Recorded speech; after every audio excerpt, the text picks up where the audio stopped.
Tucker Carlson just interviewed Vladimir Putin and I watched it live. What came out was sobering, and today I'll take you through that discussion in light of God's word, and what you hear will be absolutely eye-opening. All right, everybody, it's going to be a good one.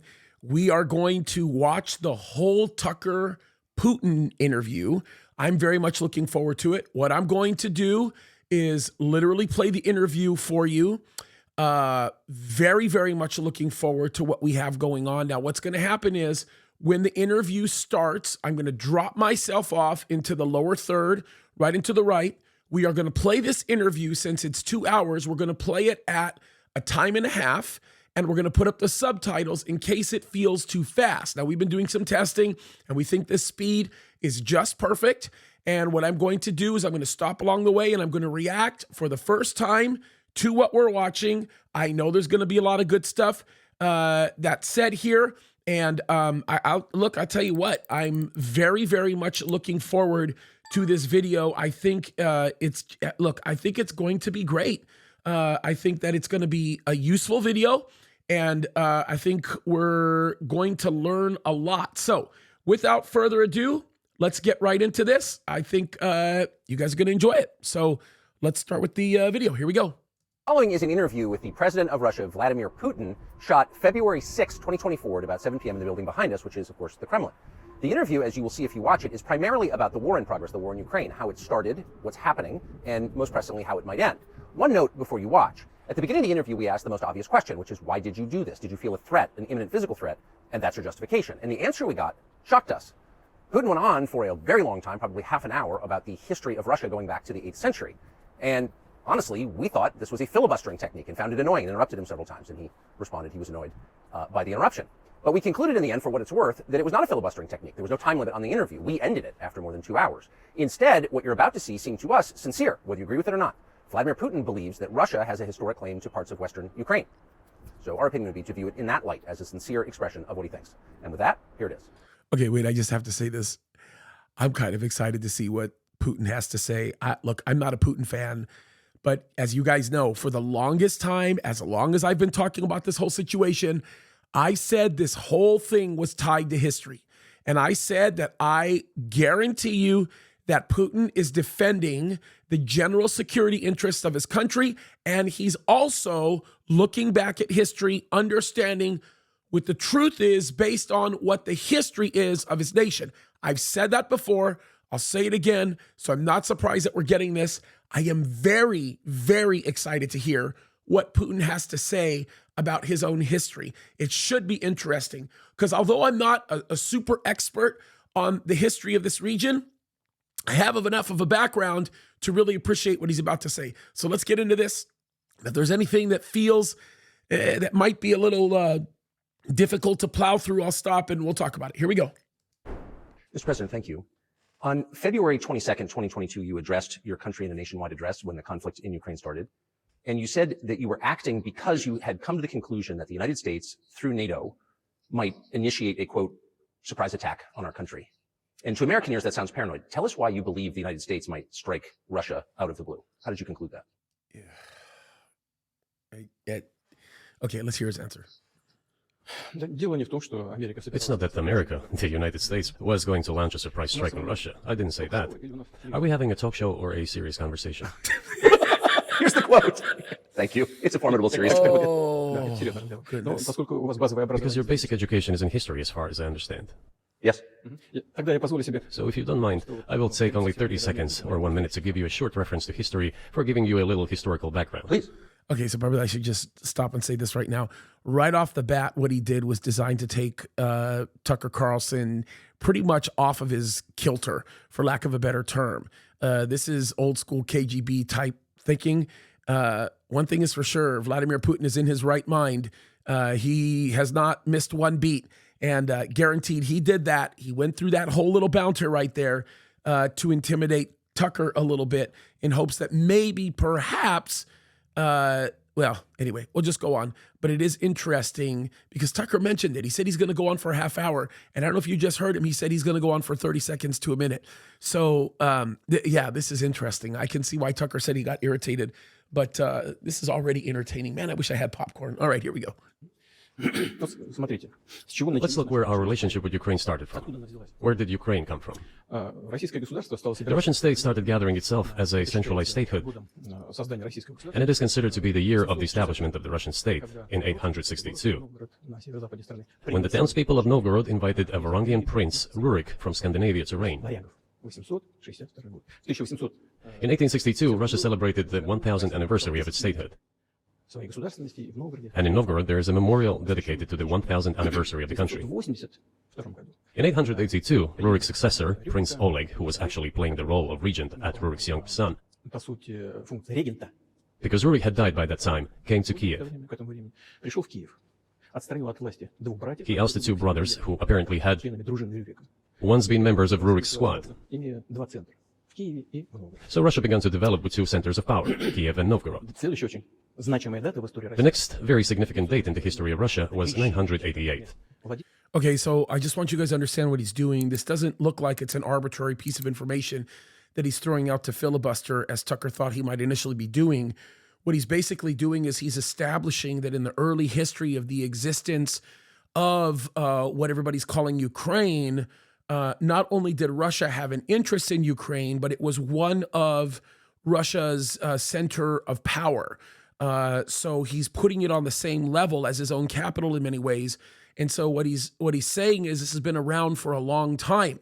And I wouldn't be surprised if he ends up tying Hungary into this. I could be wrong, but maybe he won't. I don't know. I think he might just stay with Russia. But it is interesting that he's bringing this about. I'm not surprised, by the way. I'm just not. Anybody who's well rehearsed in this type of history would expect him to be able to bring something like this out. So it's making sense that he's creating this argument here.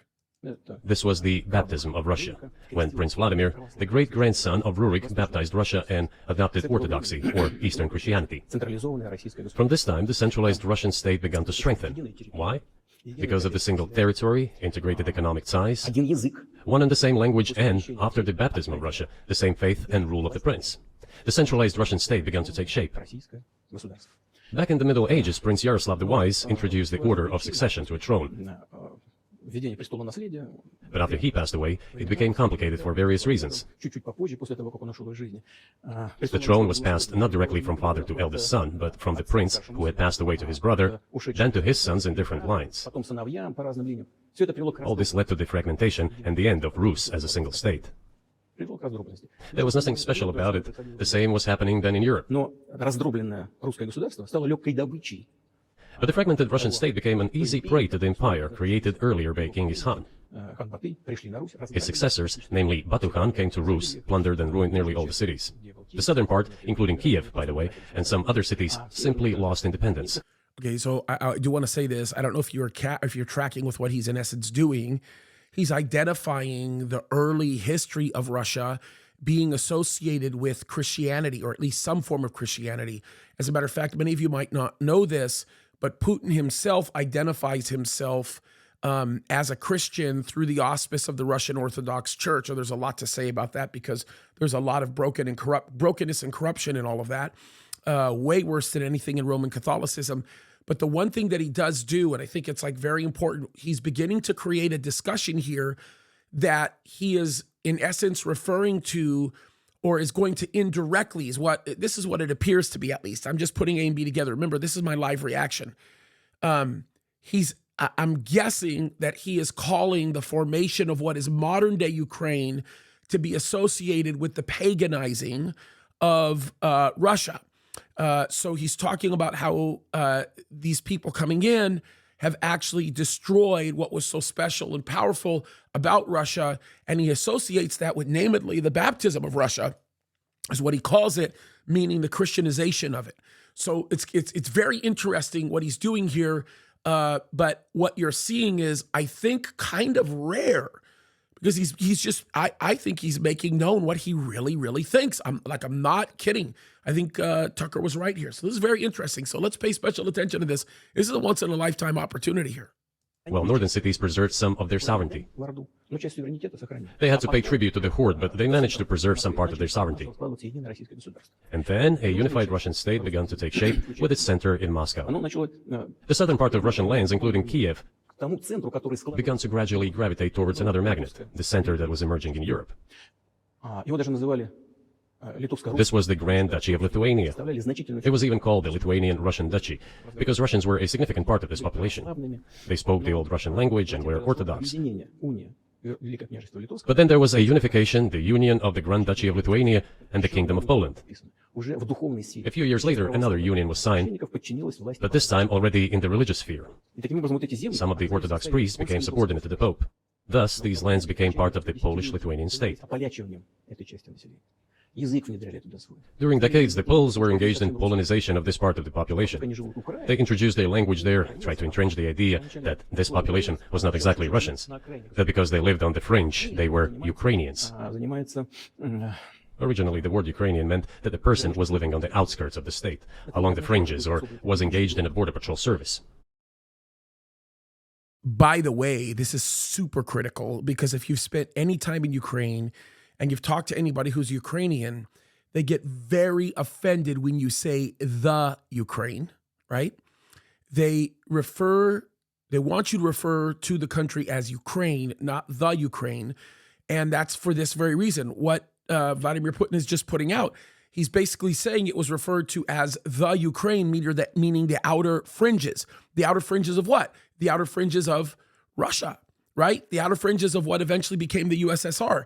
So Ukrainians that don't want to have any association with Russia will take great offense to you saying the Ukraine, right? They want you to say, no, it's just Ukraine. This is why, right here, because they don't want that distinction to be rehearsed in the minds of people. They don't want people to understand why it was originally called Ukraine. Okay, so it's interesting. He's not wrong. His history is correct here. And this is insightful. It's really good to know. And by the way, I think all of this has biblical ramifications, right? Because we're getting in Ezekiel 38 territory here real soon. We'll talk about that. Maybe we'll talk about that in this video. I don't know. Let's see. It didn't mean any particular ethnic group. So the Poles were trying to, in every possible way, to polonize this part of the Russian lands and actually treated it rather harshly, not to say cruelly. All that led to the fact that this part of the Russian lands began to struggle for their rights. They wrote letters to Warsaw demanding that their rights be observed and people be commissioned here, including to Kiev. I beg your pardon, can you tell us what period, I'm losing track of where in history we are, the Polish oppression of Ukraine? It was in the 13th century. Okay, so what kind of bothers me here, because I'm getting into the history now, is that Tucker's stopping him. Tucker's trying to distract him, as he admitted he was doing at the beginning of this, because he's trying to get he's trying to get Putin to stop telling the history lesson. But I think Putin, I'm beginning to understand what's going on. I think Putin is actually wanting to tell the whole story thoroughly so that he can bring in the other discussion regarding NATO and all the other things that tie into that. That's what I think. I could be wrong. Like I could sound like a complete fool by the time this interview ends. But that's what I think is happening here. Now I will tell you what happened later and give the dates so that there is no confusion. And in 1654, even a bit earlier, the people who were in control of the authority over that part of the Russian lands addressed Warsaw, I repeat, demanding that they send them to rulers of Russian origin and Orthodox faith. When Warsaw did not answer them, and in fact rejected their demands, they turned to Moscow, so that Moscow took them away. So that you don't think that I'm inventing things, what is he I'll doing? give you these documents. Well, it doesn't sound like you're inventing it. I'm not sure why it's relevant to what happened 2 years ago. But still, these are documents from the archives, copies. Here are the letters from Bogdan Khmelnytsky, the man who then controlled the power in this part of the Russian lands that is now called Ukraine. He wrote to Warsaw demanding that their rights be upheld. And after being refused, he began to write letters to Moscow, asking to take them under the strong hand of the Moscow Tsar. There are copies of these documents. I will leave them for your good memory.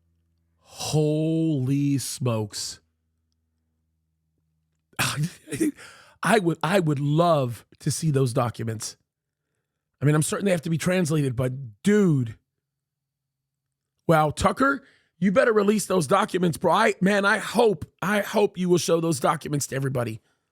I mean, yeah, I guess they could be fabricated, but authenticate them and let's see them, because that would be a big deal. That would basically be evidence of what Putin is saying, in that the formation of Ukraine as it's understood to be today was actually the result of a lot of people having their rights taken away from them and the way of life that they've been accustomed to. Very interesting. But, look, we have to listen. We just have to listen to the rest of this. Look, this is my live reaction, but it is very interesting to see what's happening here. There is a translation into Russian. You can translate it into English later. Russia would not agree to admit them straight away, assuming that the war with Poland would start. Nevertheless, in 1654, the Pan-Russian Assembly of top clergy and landowners, headed by the Tsar, which was the representative body of the power of the old Russian state, decided to include a part of the old Russian lands into Moscow Kingdom. As expected, the war with Poland began. It lasted 13 years, and then in 1654, a truce was concluded. And 32 years later, I think, a peace treaty with Poland, which they called Eternal Peace, was signed. And these lands, the whole left bank of Dnieper, including Kiev, went to Russia. And the whole right bank of Dnieper remained in Poland. Under the rule of Catherine the Great, Russia reclaimed all of its historical lands, including in the south and west. This all lasted until the revolution. Before World War I, Austrian General Staff relied on the ideas of Ukrainianization and started actively promoting the ideas of Ukraine and the Ukrainianization. He isn't wrong about this. This big treaty that took place is very well documented, and it's not incorrect. Again, the ins and the outs of it, I will admittedly say I don't completely know, but I do know enough of it to know that it existed, and I do know enough of it to know that many of the problems that he's describing early on were resolved with this, what was referred to as, I believe the words that he used was eternal treaty. It's interesting, not surprising for him to mention this, because he has to mention this to establish the legitimacy of Russia's entitlement to Ukraine. So it's just interesting. Remember, go back to what I told you about the Ukraine versus Ukraine, and then it begins to make all sense. Their motive was obvious. Just before World War I, they wanted to weaken the potential enemy and secure themselves favorable conditions in the border area. So the idea which had emerged in Poland that people residing in that territory were allegedly not really Russians, but rather belonged to a special ethnic group, Ukrainians, started being propagated by the Austrian General Staff. As far back as the 19th century, theorists calling for Ukrainian independence appeared. All those, however, claimed that Ukraine should have a very good relationship with Russia. They insisted on that. After the 1917 revolution, I suspect the reason why they insisted on that is because they knew that if Ukraine didn't have a good relationship with Russia, if there was some kind of a splitting off, then the security of the land would be affected, because they would rely, obviously, very heavily upon the security interests of Ukraine through the presence of Russia. I mean, I would imagine so, either that or Poland or Hungary for that matter. But I mean, I don't even know if he's going to mention Hungary here, but I mean, either way. The Bolsheviks sought to restore the statehood, and the civil war began, including the hostilities with Poland. In 1921, peace with Poland was proclaimed, and under that treaty, the right bank of Dnieper River once again was given back to Poland. In 1939, after Poland cooperated with Hitler, it did collaborate with Hitler, you know. Hitler offered Poland peace and a treaty of friendship. An alliance demanding in return that Poland give back to Germany the so-called Danzig corridor, which connected the bulk of Germany with East Prussia and Königsberg. Okay, so I want you to listen to this really closely, because I think what he's going to end up doing is he's going to end up connecting American clandestine operations to Ukraine, and the relationship that had with what happened in Nazi Germany, which means inevitably he's going to bring up Hungary. He has to. Maybe he won't. I think he's setting it up for Hungary. He has to be. But anyway, here we go. Again, this is my first reaction, guys. I'm reacting live, which is why you're going to hear me talk a little bit more than I probably would. But, hey, this is what this is all about, right? We're having fun. After World War I, this territory was transferred to Poland, and instead of Danzig, a city of Dansk emerged. Hitler asked them to give it amicably, but they refused. Of course. Still, they collaborated with Hitler and engaged together in the partitioning of Czechoslovakia. May I ask you, you're making the case that Ukraine, certainly parts of Ukraine, Eastern Ukraine, is in effect Russia, has been for hundreds of years. Why wouldn't you just take it when you became president 24 years ago? You have nuclear weapons, they don't. If it's actually your land, why did you wait so long? Sure. I'll tell you. I'm coming to that. This briefing is coming to an end. It might be boring, but it explains many things. Just don't know how it's relevant. I do think, and I'm glad that Tucker admitted it, I do think that Tucker was just attempting to get him to stop the history lesson because Tucker's, and I'm really surprised by Tucker here, because Tucker is supposed to be this anti-war guy that, you know, we don't pursue armed conflict right away. And to ask him the question, why wouldn't you just invade 24 years ago if you felt like this was the right? I mean, that's just kind of crazy. Like, to me, I think it's a bit of a crazy question. Quite frankly, he's speaking to a world leader that's under a lot of fire right now because he's making some decisions that he thinks is the best for his nation. And he's asking them very, very difficult questions. But I think there's a difference between asking a difficult question and actually being inflammatory. And I think he's being inflammatory right here, which surprises me. I personally would not expect Tucker to do that. But I think he fixed this portion of the interview by what he said in the very beginning. And I'm glad he said it in the very beginning, because I'd probably get mad and not even make this video if he didn't say what he said at the beginning. Clearly, he was irritated. He was trying to get Putin to stop the history lesson. But like Tucker said here, it's not boring. It is very relevant, Tucker. Okay, I'm just telling you that right now. It is very, very relevant. Again, I'm not a Putin apologist, right? I'm an apologist for the truth. And this is beginning to make a lot more sense to a lot of people. And I think that if people will listen to this history, it will open up some eyes for people to understand actually what's going on. So this is pretty interesting stuff here. Good. I'm so gratified that you appreciate that. Thank you. So, before World War II, Poland collaborated with Hitler, and although it did not yield to Hitler's demands, it still participated in the partitioning of Czechoslovakia together with Hitler, as the Poles had not given the Danzig corridor to Germany and went too far, pushing Hitler to start World War II by attacking them. Why was it Poland against whom the war started on 1st September 1939? Poland turned out to be uncompromising, and Hitler had nothing to do but start implementing his plans with Poland. By the way, the USSR, I have read some archived documents, behaved very honestly. It asked Poland's permission to transit its troops through the Polish territory to help Czechoslovakia. But the then Polish foreign minister said that if the Soviet planes flew over Poland, they would be downed over the territory of Poland. But that doesn't matter. What matters is that the war began, and Poland fell prey to the policies it had pursued against Czechoslovakia, as under the well-known Molotov-Ribbentrop Pact. Part of the territory, including western Ukraine, was to be given to Russia. Thus, Russia, which was then named as USSR, regained its historical lands. After the victory in the Great Patriotic War, as we call World War II, all those territories were ultimately enshrined as belonging to Russia, to the USSR. As for Poland, it received, apparently in compensation, the lands which had originally been German.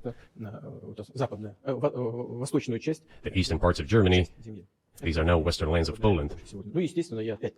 Of course, Poland regained access to the Baltic Sea and Danzig, which was once again given its Polish name. So this was how this situation developed. In 1922, when the USSR was being established, the Bolsheviks started building the USSR and established the Soviet Ukraine, which had never existed before. Right. You remember, Soviet Ukraine. So when you say Soviet Ukraine, that means we're talking about the boundaries of the Soviet Union, the USSR boundaries. So what he's saying is making sense. Stalin insisted that those republics be included in the USSR as autonomous entities. For some inexplicable reason, Lenin, the founder of the Soviet state, insisted that they be entitled to withdraw from the USSR. And again, for some unknown reasons, he transferred to that newly established Soviet Republic of Ukraine some of the lands together with people living there, even though those lands had never been called Ukraine, and yet they were made part of that Soviet Republic of Ukraine. Those lands included the Black Sea region, which was received under Catherine the Great, and which had no historical connection with Ukraine whatsoever. Even if we go as far back as 1654, when these lands returned to Russian Empire, that territory was the size of 3 to 4 regions of modern Ukraine, with no Black Sea region. That was completely out of the question. I have to say, he's going to ask about 1654 is what it looks like, because Putin is going back and forth, and I understand why the confusion. But I'm a little shocked that he hasn't mentioned Hungary. I mean, I thought for sure Hungary would be in the mix here. I think he passed up on quite an opportunity to make a very important connection, especially with World War II. But anyway, it's, this is as new to me as it is to you. I'm reacting. So interesting. Here we go. 1954. Exactly. You obviously have encyclopedic knowledge of this region, but why didn't you make this case for the first 22 years as president that Ukraine wasn't a real country? The Soviet Union was given a great deal of territory that had never belonged to it, including the Black Sea region. At some point, when Russia received them as an outcome of the Russo-Turkish Wars, they were called New Russia or Novorossiya. But that does not matter. What matters is that Lenin, the founder of the Soviet state, established Ukraine that way. For decades, the Ukrainian Soviet Republic developed as part of the USSR.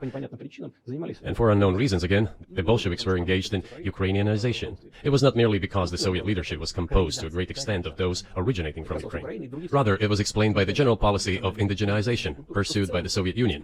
Same things were done in other Soviet republics. This involved promoting national languages and national cultures, which is not a bad in principle. That is how the Soviet Ukraine was created. After the World War II, Ukraine received, in addition to the lands that had belonged to Poland before the war, part of the lands that had previously belonged to Hungary and Romania. So Romania and Hungary had some of their lands taken away and given to the Soviet Ukraine, and they still remain part of Ukraine. So in this sense, we have every reason to affirm that Ukraine is an artificial state that was shaped at Stalin's will. Do you believe Hungary? Yeah, and by the way, I mean, look, he's not wrong about that. When you talk about Stalin and Lenin and so on and so forth, the discussion of restoring land back to its indigenous owners is going to be one of the affects of a socialistic, communistic regime. It's going to be the philosophy. So you're going to bring race into the picture, and that's just what's happening here. I mean, it's we're seeing this happen in the United States, you guys. I mean, look, I'm sorry. This is happening all over. And all of this, I'm just processing what I'm hearing right now. So you guys got to bear with me. Some of this might feel like babbling to you, but this is interesting. So, oh, look, he is bringing up Hungary. Or is this Tucker asking this question? Okay, here we go. Has a right to take its land back from Ukraine, do you and believe that other Hungary nations has have a right to go back to their 1654 borders? I'm not sure whether they should go back to the 1654 borders. But given Stalin's time, so-called Stalin's regime, which as many claim saw numerous violations of human rights and violations of the rights of other states,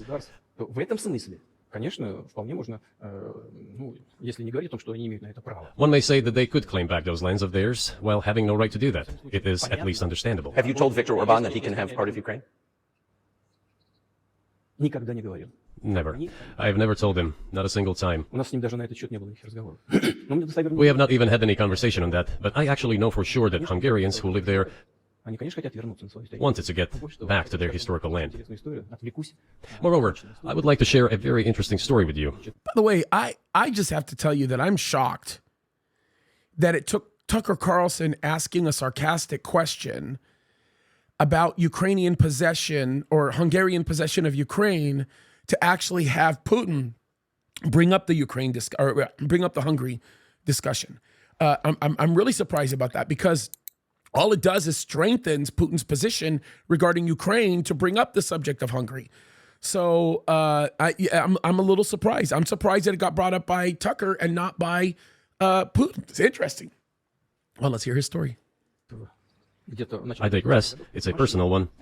Somewhere in the early 80s, I went on a road trip in a car from then Leningrad across the Soviet Union through Kiev, made a stop in Kiev, and then went to western Ukraine. I went to the town of Beregovoye, and all the names of towns and villages there were in Russian and in a language I did not understand, in Hungarian, in Russian and in Hungarian, not in Ukrainian, in Russian and in Hungarian. I was driving through some kind of village and there were men sitting next to the houses and they were wearing black three-piece suits and black cylinder hats. I asked, are they some kind of entertainers? I was told, no, they were not entertainers, they're Hungarians. I said, what are they doing here? What do you mean? This is their land, they live here. This was during the Soviet time in the 1980s. They preserved the Hungarian language, Hungarian names, and all their national costumes. They are Hungarians and they feel themselves to be Hungarians. They're still doing that today, by the way. And that's why I'm so surprised that Putin didn't bring this up. I'm glad that he's at least finally talking about this discussion of Hungary, because Hungary coming into play, it's like the one country that isn't really mentioned a lot in context of what's going on in Ukraine right now. And there's a lot of Hungarians, by the way, that have died, and almost to the degree of an ethnic cleansing in a way, which is insane that nobody's heard of it and nobody's talking about it, but it's happening. And by the way, it's happening at the hand of the Ukrainian president. Okay, it's not happening at the hand of Putin. So this is, there's so much to say about this, but here we go. Of course, when now there is an infringement. Well, that is, and there's a lot of it, though. I think many nations are upset about Transylvania as well, as you obviously know. But many nations feel frustrated by the redrawn borders of the wars of the 20th century and wars going back 1,000 years, the ones that you mentioned. But the fact is that you didn't make this case in public until 2 years ago, February. And in the case that you made, which I read today, you explain at great length that you felt a physical threat from the West in NATO, including potentially a nuclear threat. And that's what got you to move. Is that a fair characterization of what you said?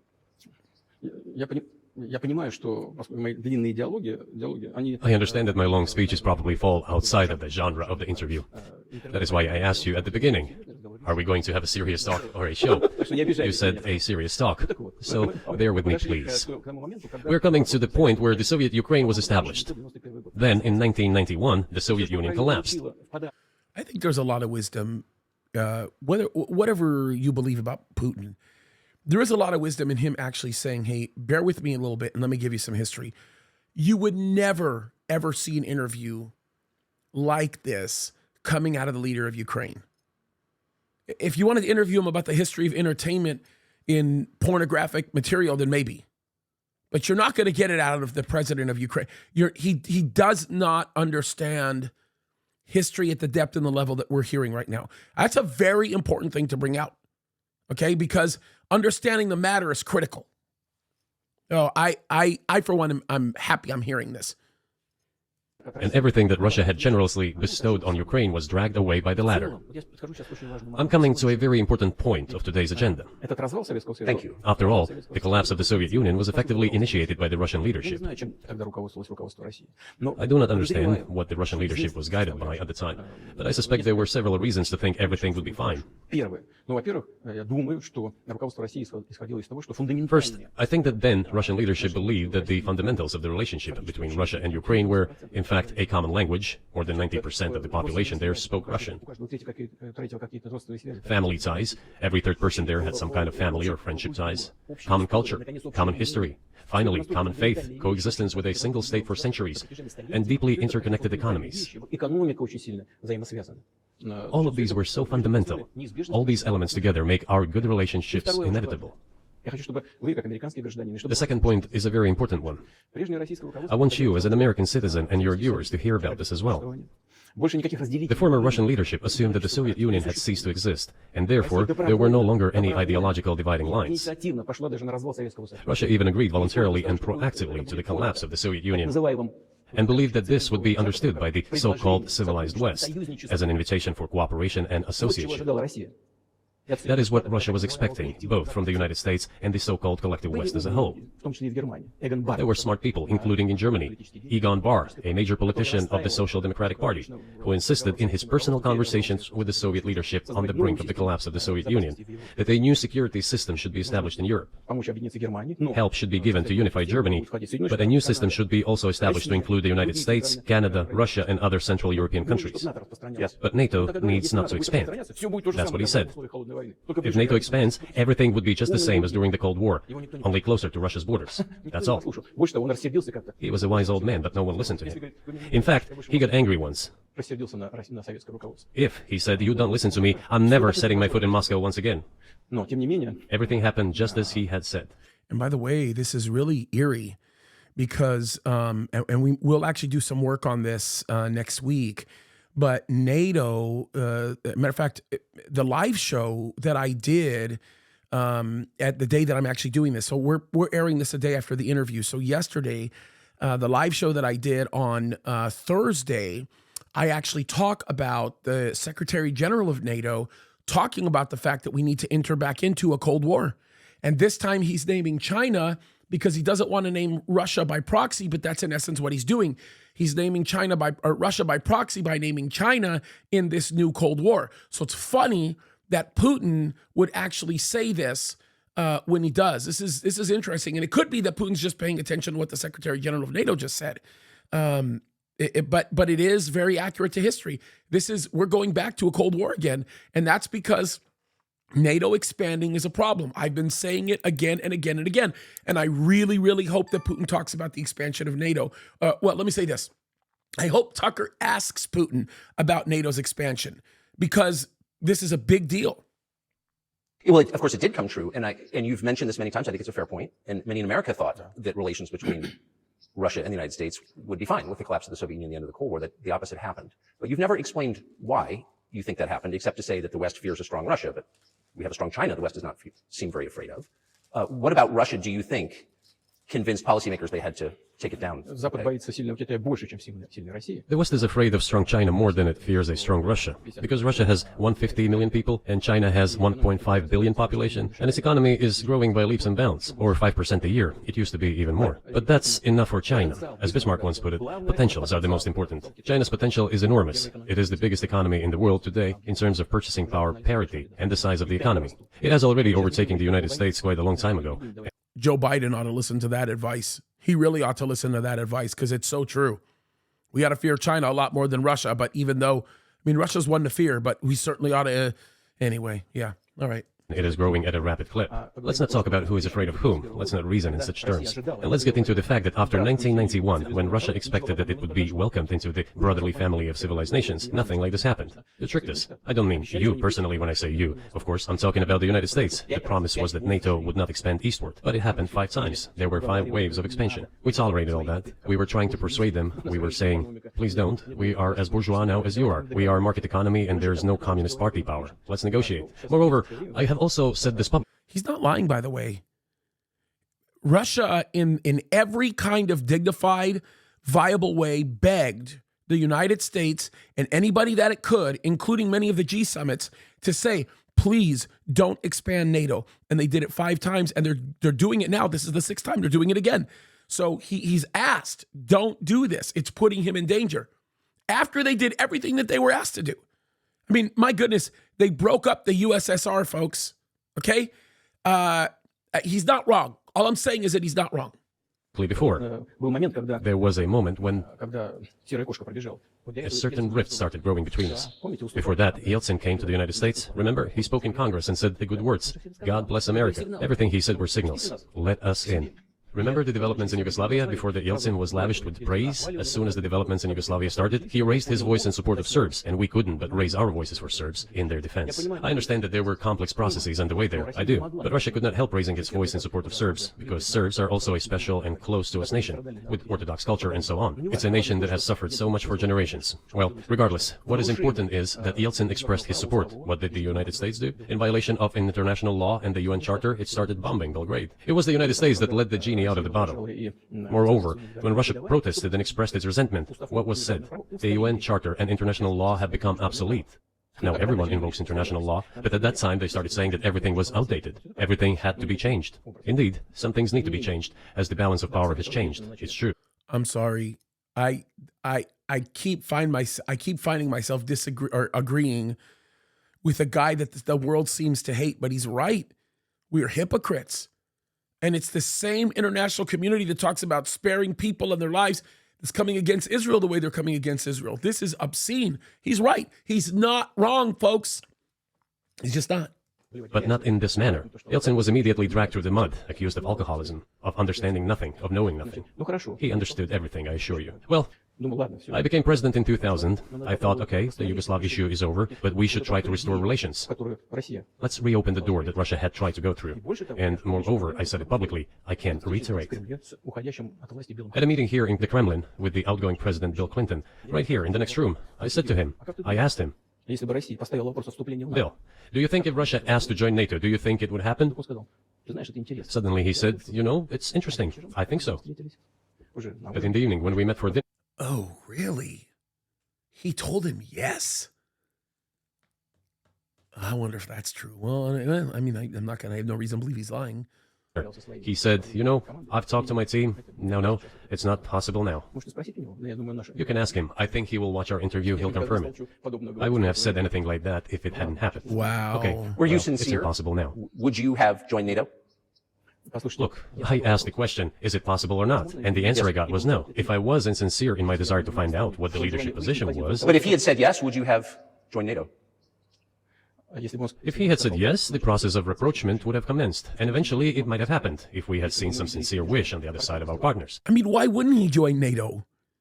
I don't think there'd be any reason why he wouldn't want to join NATO. They weren't going to let Ukraine in NATO for nothing. Actually, just, yeah. Interesting. But it didn't happen. Well, no means no. Okay, fine. Why do you think that is? Just to get to motive. I know you're clearly bitter about it. I understand.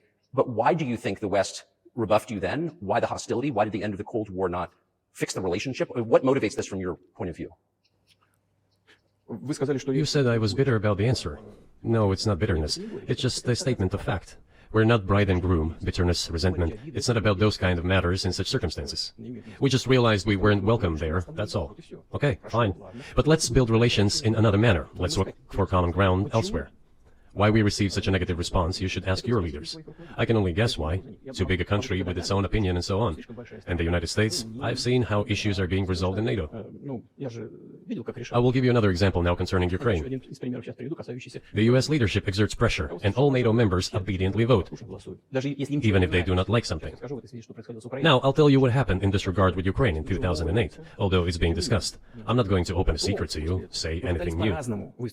Nevertheless, after that we tried to build relations in different ways. For example, the events in the Middle East, in Iraq. We were building relations with the United States in a very soft, prudent, cautious manner. I repeatedly raised the issue that the United States should not support separatism or terrorism in the North Caucasus. But they continue to do it anyway. And political support, information support, financial support, even military support came from the United States and its satellites for terrorist groups in the Caucasus. I suspect he's talking about this because of the problems that were happening in the Czech region. I'm almost certain of that. But I mean, maybe, I don't know. I mean, I'm overanalyzing this, but it's very possible. And I know that he was very vocal about this because there was a lot of discussion about this back in 2008 when Obama came in as the new president, who in essence pretty much threw away a lot of, let me just say this. Go back if you have a chance and go look up that hot mic moment with Obama when he was running for re-election, when he was at the Kremlin. And that'll tell you everything you need to know. So it's very interesting. I don't think Putin's wrong here. He's calling it as he's seeing it. The facts are behind him, so why not take advantage of it, right? I once raised this issue with my colleague, also the President of the United States. He says, it's impossible. Do you have proof? I said, yes. I was prepared for this conversation, and I gave him that proof. He looked at it, and you know what he said? I apologize, but that's what happened. I'll quote. He says, well, I'm gonna kick their ass. We waited and waited for some response. There was no reply. I said to the FSB director, write to the CIA, what is the result of the conversation with President? He has to be talking about Bush Jr. or Bush Sr. He has to be talking about Bush Sr. Maybe before. Maybe, I don't know, maybe not. I mean, he's talking about 2000 or 2008. I don't know. I'm confused. I don't know. Maybe I'm not listening correctly. He wrote once, twice, and then we got a reply. We have the answer in the archive. The CIA replied, we have been working with the opposition in Russia. We believe that this is the right thing to do, and we will keep on doing it. Just ridiculous. Well, okay. We realized that it was out of the question. Forces in opposition Oh, yeah, so it is Obama. He is talking about Obama. to you. So you're saying the CIA is trying to overthrow your government. Of course, they meant in that particular case the separatists, the terrorists who fought with us in the Caucasus. That's who they called the opposition. This is the second point. The third moment is a very important one, is the moment when the US missile defense system was created. The beginning. We persuaded for a long time not to do it in the United States. Moreover, after I was invited by Bush Jr.'s father, Bush Sr., to visit his place on the ocean, I had a very serious conversation with President Bush and his team. I proposed that the United States, Russia, and Europe jointly create a missile defense system that, we believe, if created unilaterally, threatens our security, despite Okay, so he is talking about Bush Sr. That makes sense. Okay. the fact that the United States officially said that it was being created against missile threats from Iran. That was the justification for the deployment of the missile defense system. I suggested working together, Russia, the United States, and Europe. They said it was very interesting. They asked me, are you serious? I said, absolutely. Let me ask, what year was this? I don't remember. It is easy to find out on the internet when I was in the USA at the invitation of Bush Sr. It is even easier to learn from someone I'm going to tell you about. I was told it was very interesting. I said, just imagine if we could tackle such a global strategic security challenge together. The world will change. We'll probably have disputes, probably economic and even political ones, but we could drastically change the situation in the world. He says yes, and asks, are you serious? I said, of course. We need to think about it, I'm told. Вот в этот кабинет. I said, go ahead, please. Then Secretary of Defense Gates, former Director of CIA, and Secretary of State Rice came in here, in this cabinet, right here at this table. They sat on this table. Me, the foreign minister, the Russian defense minister on that side. Министр обороны. They said to me, yes, we have thought about it. We agree. I said, thank God, great. But with some exceptions. So twice you've described U.S. presidents making decisions and then being undercut by their agency heads. So it sounds like you're describing a system that's not run by the people who were elected, in your telling. Именно так. That's right, that's right. In the end, they just told us to get lost.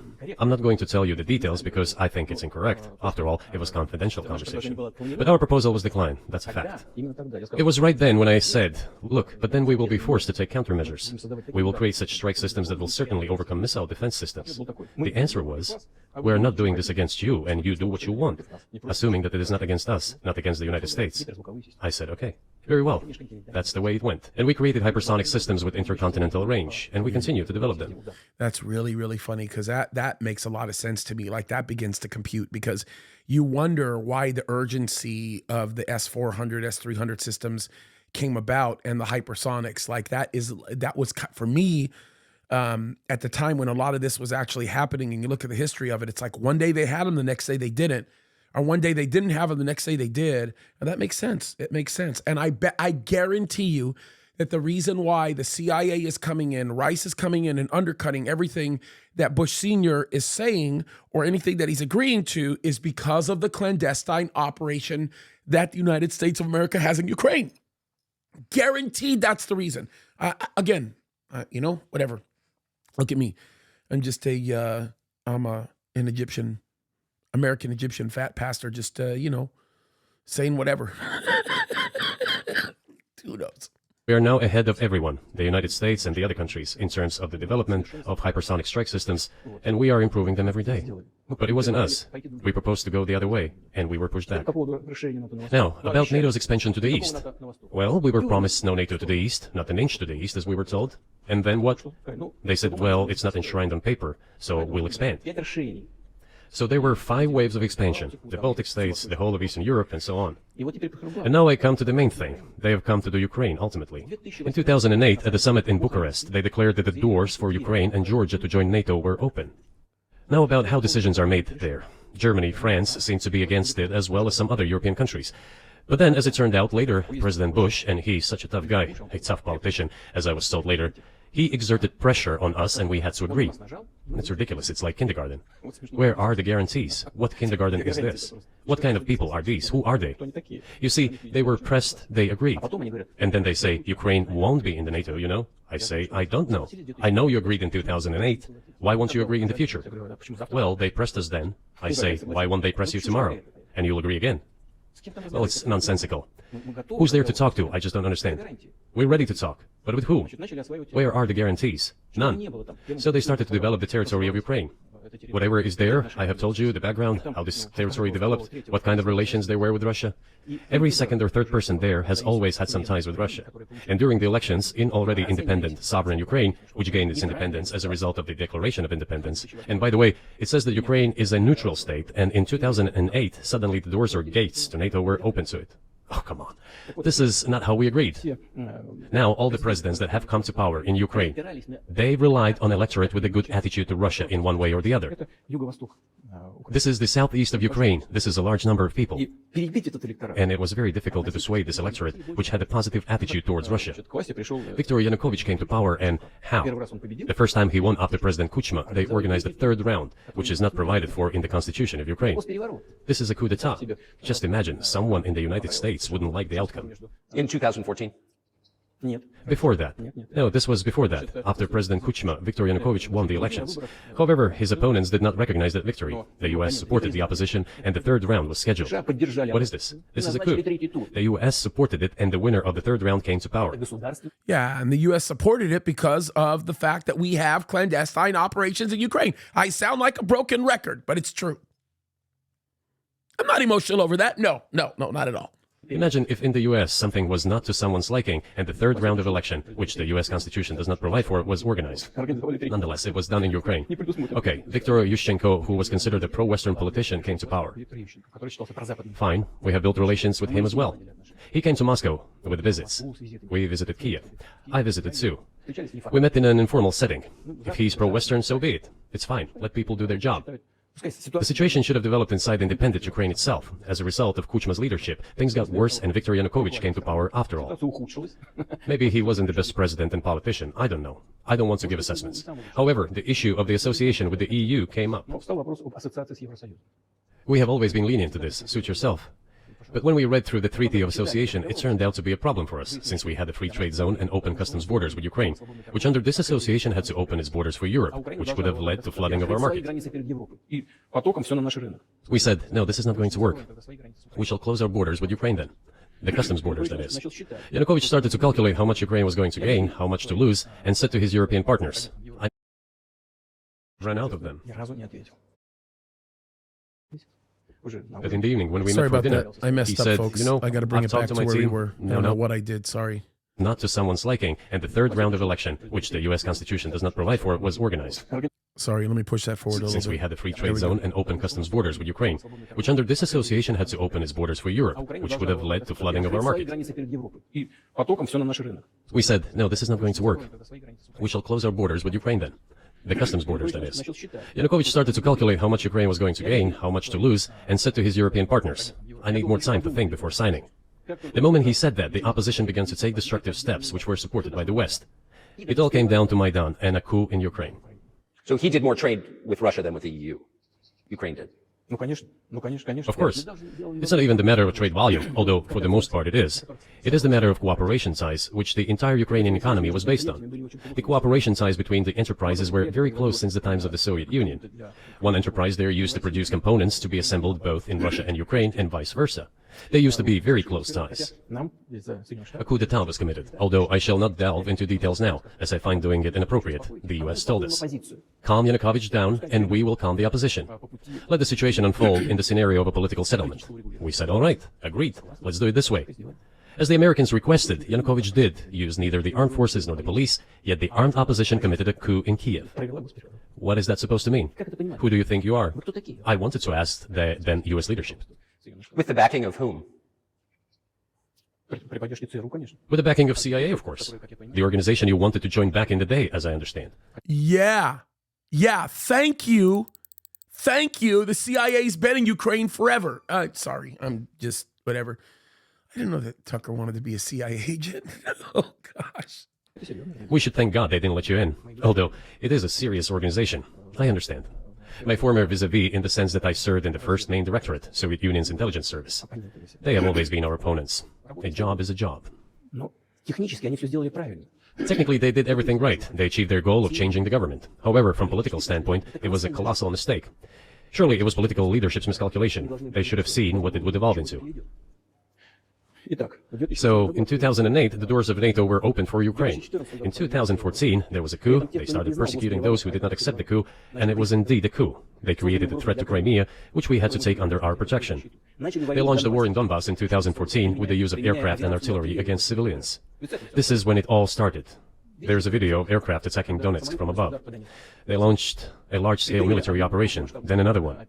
When they failed, they started to prepare the next one.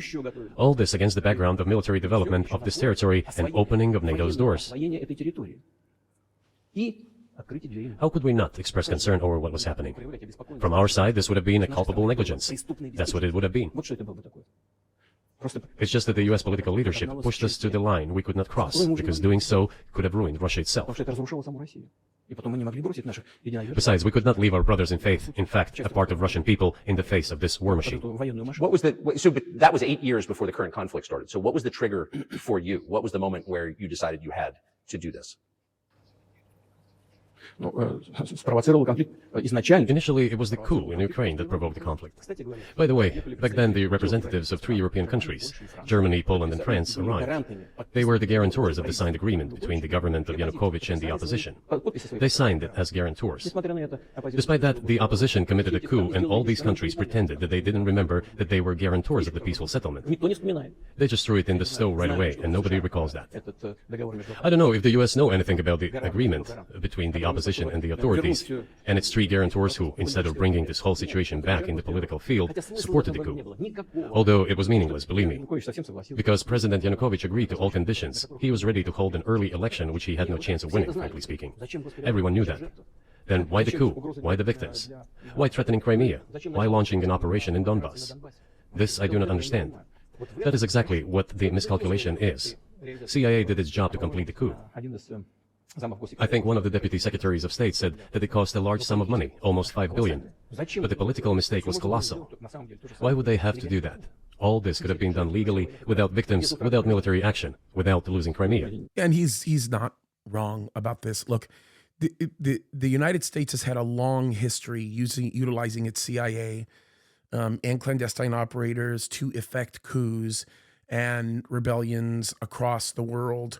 I can tell you from the perspective of Egypt and what happened in Shuar al-Tahrir, that was something that was part of the Clinton State Department. We know that. The very civil war that's going on in Libya right now that Russia is directly involved in has everything to do with that same State Department. So to say that's not a far-fetched statement to make. He's not wrong. He just isn't. Sorry. I mean, I haven't heard him say a lot of things that I disagree with in terms of history and the statement of facts. It's crazy. I mean, I can't testify to the things that he's talking about that he said in between him and world leaders because I'm not there and I don't have documentation to, thwart it or validate it. But I mean, it seems to be very honest testimony here. We would have never considered to even lift a finger if it hadn't been for the bloody developments on Maidan. Потому что мы согласились с тем, что Because we agreed with the fact that after the collapse of the Soviet Union, our borders should be along the borders of former Union's republics. We agreed to that. But we never agreed to NATO's expansion, and moreover, we never agreed that Ukraine would be in NATO. базы НАТО без всяких разговоров с нами. We did not agree to NATO bases there without any discussion with us. For decades, we kept asking, don't do this, don't do that. В последних событиях. Ну, во-первых, And what triggered the latest events? руководство Украины заявило, Firstly, the current Ukrainian leadership declared that it would not implement the Minsk agreements, which had been signed, as you know, after the events of 2014 in Minsk, where the plan of peaceful settlement in Donbass was set forth. нет, руководство But no, the current Ukrainian leadership, foreign minister, all other officials, and then president himself said that they don't like anything about the Minsk agreements. иными словами, исполнять не собираются. In other words, they were not going to implement it. Прямо сказали, что подписывали уже. A year or a year and a half ago, former leaders of Germany and France said openly to the whole world Это соглашение Минска. that they indeed signed the Minsk agreements, but they never intended to implement them. They simply led us by the nose. Was there anyone for you to talk to? Did you call a U.S. President, Secretary of State and say, if you keep militarizing Ukraine with NATO forces, this is going to be we're going to act? Мы постоянно об этом говорим. Мы постоянно об этом говорим. Мы обращались к We talked about this all the time. We addressed the United States and European countries' leadership to stop these developments immediately, to implement the Minsk agreements. Frankly speaking, I didn't know how we were going to do this, but I was ready to implement them. These agreements were complicated for Ukraine. They included lots of elements of those Donbass territories' independence. That's true. However, I was absolutely confident, and I'm saying this to you now. I honestly believe that if we managed to convince the residents of Donbass, and we had to work hard to convince them to return to the Ukrainian statehood, then gradually the wounds would start to heal. постепенно рано When this part of territory reintegrated itself into common social environment, when the pensions and social benefits were paid again, all the pieces would gradually fall into place. социальное пособие, все постепенно No, растет. nobody wanted that. Everybody wanted to resolve the issue by military force only. С помощью But we could not let that happen. And the situation got to the point when the Ukrainian side announced, no, we will not do anything. They also started preparing for military action. войну начали они. It was they who started the war in 2014. Our goal is to stop this Мы war. не начинали ее. And we did not start this war in 2022. This is an attempt to stop it. Do you think you've stopped it now? I mean, have you achieved your aims? No, we haven't achieved our aims yet, because one of them is denazification. This means the prohibition of all kinds of neo-Nazi movements. Okay, stand by and listen to what he's about to say. I have no idea what he's going to say here, but I guarantee you he's going to talk about what America created in Ukraine. He might not refer to it directly, but I'm telling you right now, he sees it. Guys, we have been talking about this. Monkey and I have made a bunch of videos about this. I've made a bunch of videos about this. We've shown you the documentation. The stuff that we're seeing right now, Black Lives Matter, all of the movements that are going on right now with the trans, all those things that are happening right now in the United States of America are coming out of these neo-Nazi movements that were formulated as a petri dish of experimentation by American clandestine operators. This goes back to Operation Paperclip days. This is pre-World War II stuff, folks. So I am not surprised that he's talking about this neo-Nazism. I'm not. I honest to goodness, I'm not surprised that he's talking about this. Like, I'm not shocked. This is one of the problems that we discussed during the negotiation process, which ended in Istanbul early this year. And it was not our initiative, because we were told by the Europeans, in particular, that it was necessary to create conditions for the final signing of the documents. My counterparts in France and Germany said, how can you imagine them signing a treaty with a gun to their heads? The troops should be pulled back from Kiev. I said, all right. We withdrew the troops from Kiev. As soon as we pulled back our troops from Kiev, our Ukrainian negotiators immediately threw all our agreements reached in Istanbul into the bin and got prepared for a long-standing armed confrontation with the help of the United States and its satellites in Europe. That is how the situation has developed, and that is how it looks now. But what is, pardon my ignorance, what is denazification? What would that mean? What is it? Да, вот я как раз хочу сейчас об этом сказать. Это очень важный вопрос. Денацификация. That is what I want to talk about right now. It is a very important issue. Denazification. After gaining independence, Ukraine began to search, as some Western analysts say, its identity. And it came up with nothing better than to build this identity upon some false heroes who collaborated with Hitler. I have already said that in the early 19th century, when the theorists of independence and sovereignty of Ukraine appeared, they assumed that an independent Ukraine should have very good relations with Russia. But due to the historical development, those territories were part of the Polish-Lithuanian Commonwealth, Poland, where Ukrainians were persecuted and treated quite brutally, as well as were subject to cruel behavior. There were also attempts to destroy their identity. All this remained in the memory of the people. When World War II broke out, part of this extremely nationalist elite collaborated with Hitler, believing that he would bring them freedom. The German troops, even the SS troops, made Hitler's collaborators do the dirtiest work of exterminating the Polish and Jewish population. Hence this brutal massacre of the Polish and Jewish population, as well as the Russian population too. This was led by the persons who are well known, Bandera, Gershkovich. It was those people who were made national heroes. That is the problem. And we are constantly told that nationalism and neo-Nazism exist in other countries as well. Yes, they are seedlings, but we uproot them, and other countries fight against them. But Ukraine is not the case. These people have been made into national heroes in Ukraine. Monuments to those people have been erected. They are displayed on flags. Their names are shouted by crowds that walk with torches, as it was in Nazi Germany. These were people who exterminated Poles, Jews, and Russians.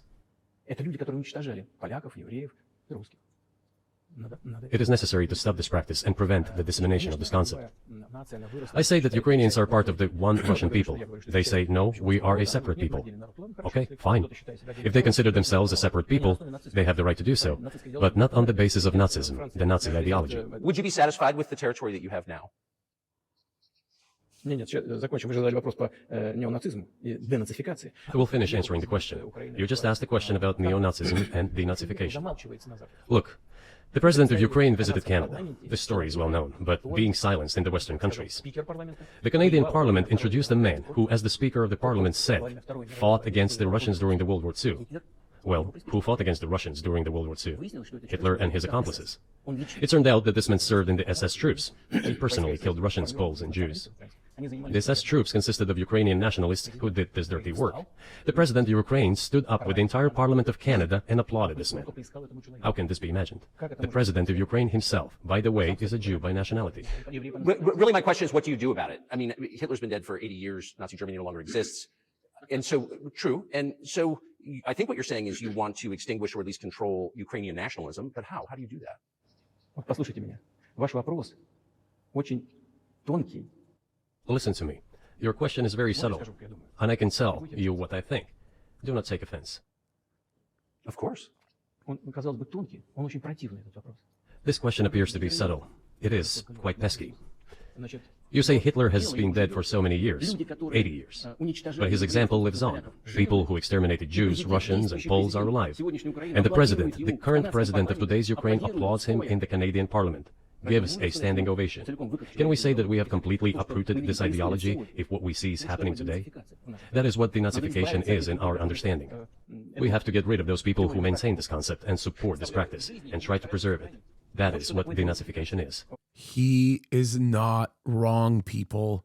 He's not wrong. I do not disagree with Putin here. It's very, very difficult for me to disagree with him. It's very difficult to disagree. It's very difficult. That is what we mean. Right. My question was a little more specific. It was, of course, not a defense of Nazis, neo or otherwise.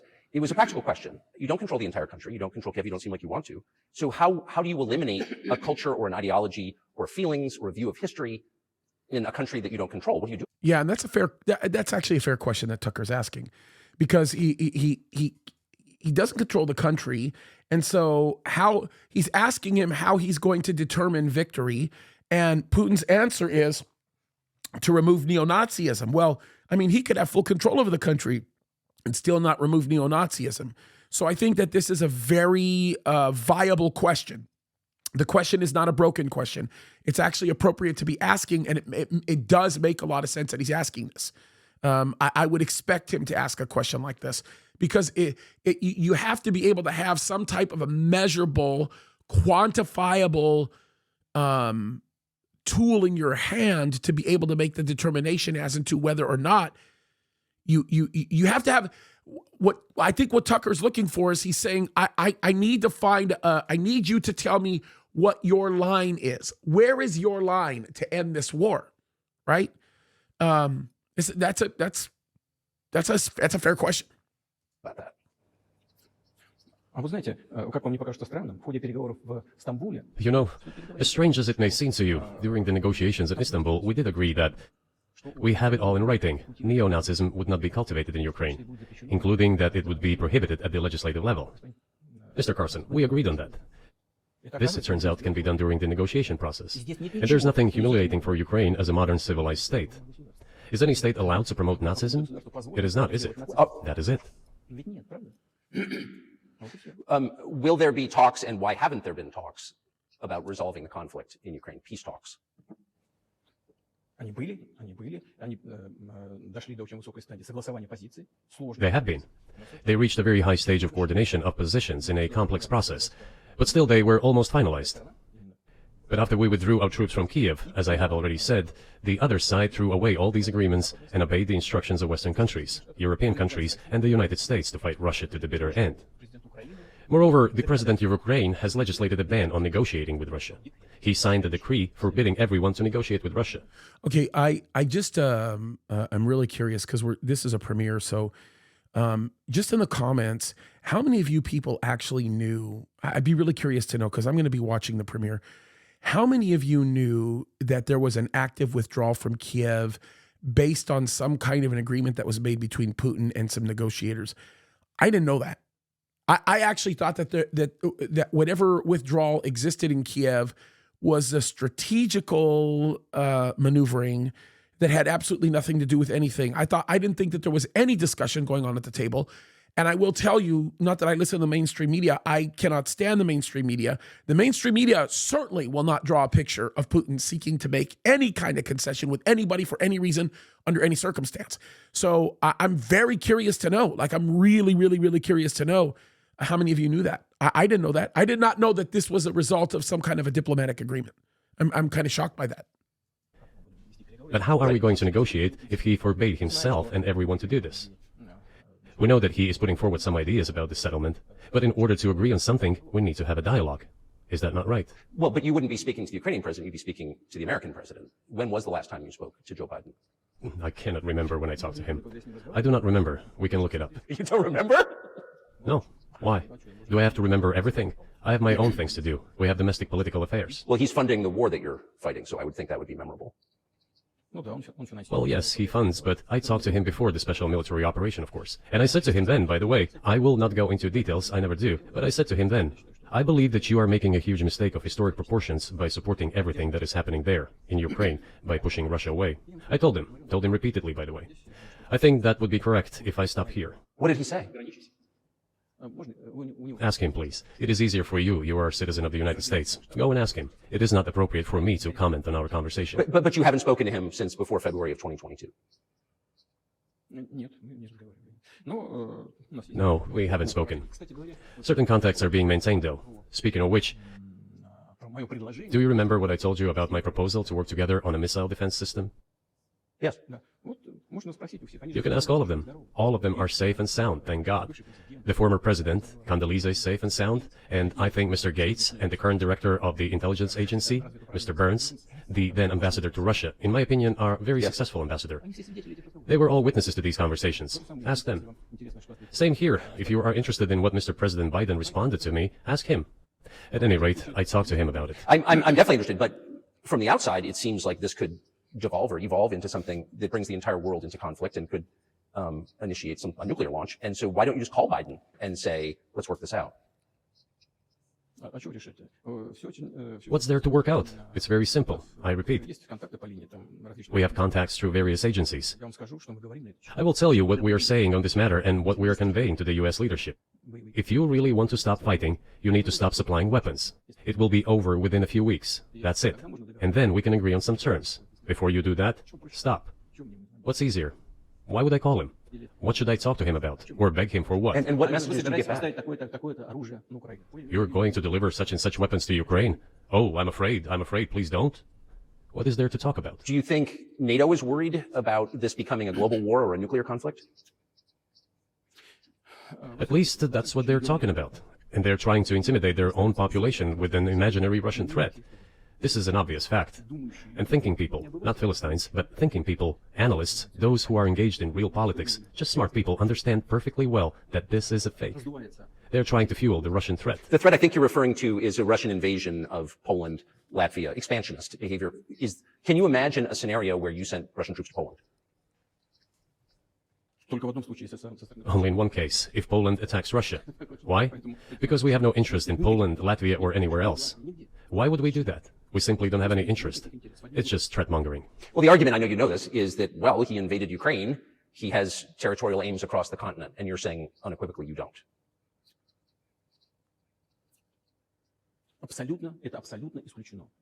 It is absolutely out of the question. You just don't have to be any kind of analyst. It goes against common sense to get involved in some kind of a global war. And a global war will bring all humanity to the brink of destruction. It's obvious. It's a fair question, and I think his answer is a fair answer. We've been talking about this. This has been a grave concern for all of us, right? I personally have no idea why any half-witted, half-cocked administration would look at an interview like this and not want to respond with an attempt to create a peaceful solution instead of sending more money to Ukraine. I just don't get it. I honestly, I don't get it. Well, I do get it. Look, Ezekiel 38, that's how I get it. We're moving in that direction, right? But I mean, come on. This is so obvious. There are certainly means of deterrence. They have been scaring everyone with us all along. Tomorrow Russia will use tactical nuclear weapons. Tomorrow Russia will use that. No, the day after tomorrow. So what? In order to extort additional money from US taxpayers and European taxpayers in the confrontation with Russia in the Ukrainian theater of war. The goal is to weaken Russia as much as possible. One of our senior United States senators from the state of New York, Chuck Schumer, said yesterday, I believe, that we have to continue to fund the Ukrainian effort, or U.S. soldiers, citizens could wind up fighting there. How do you assess that?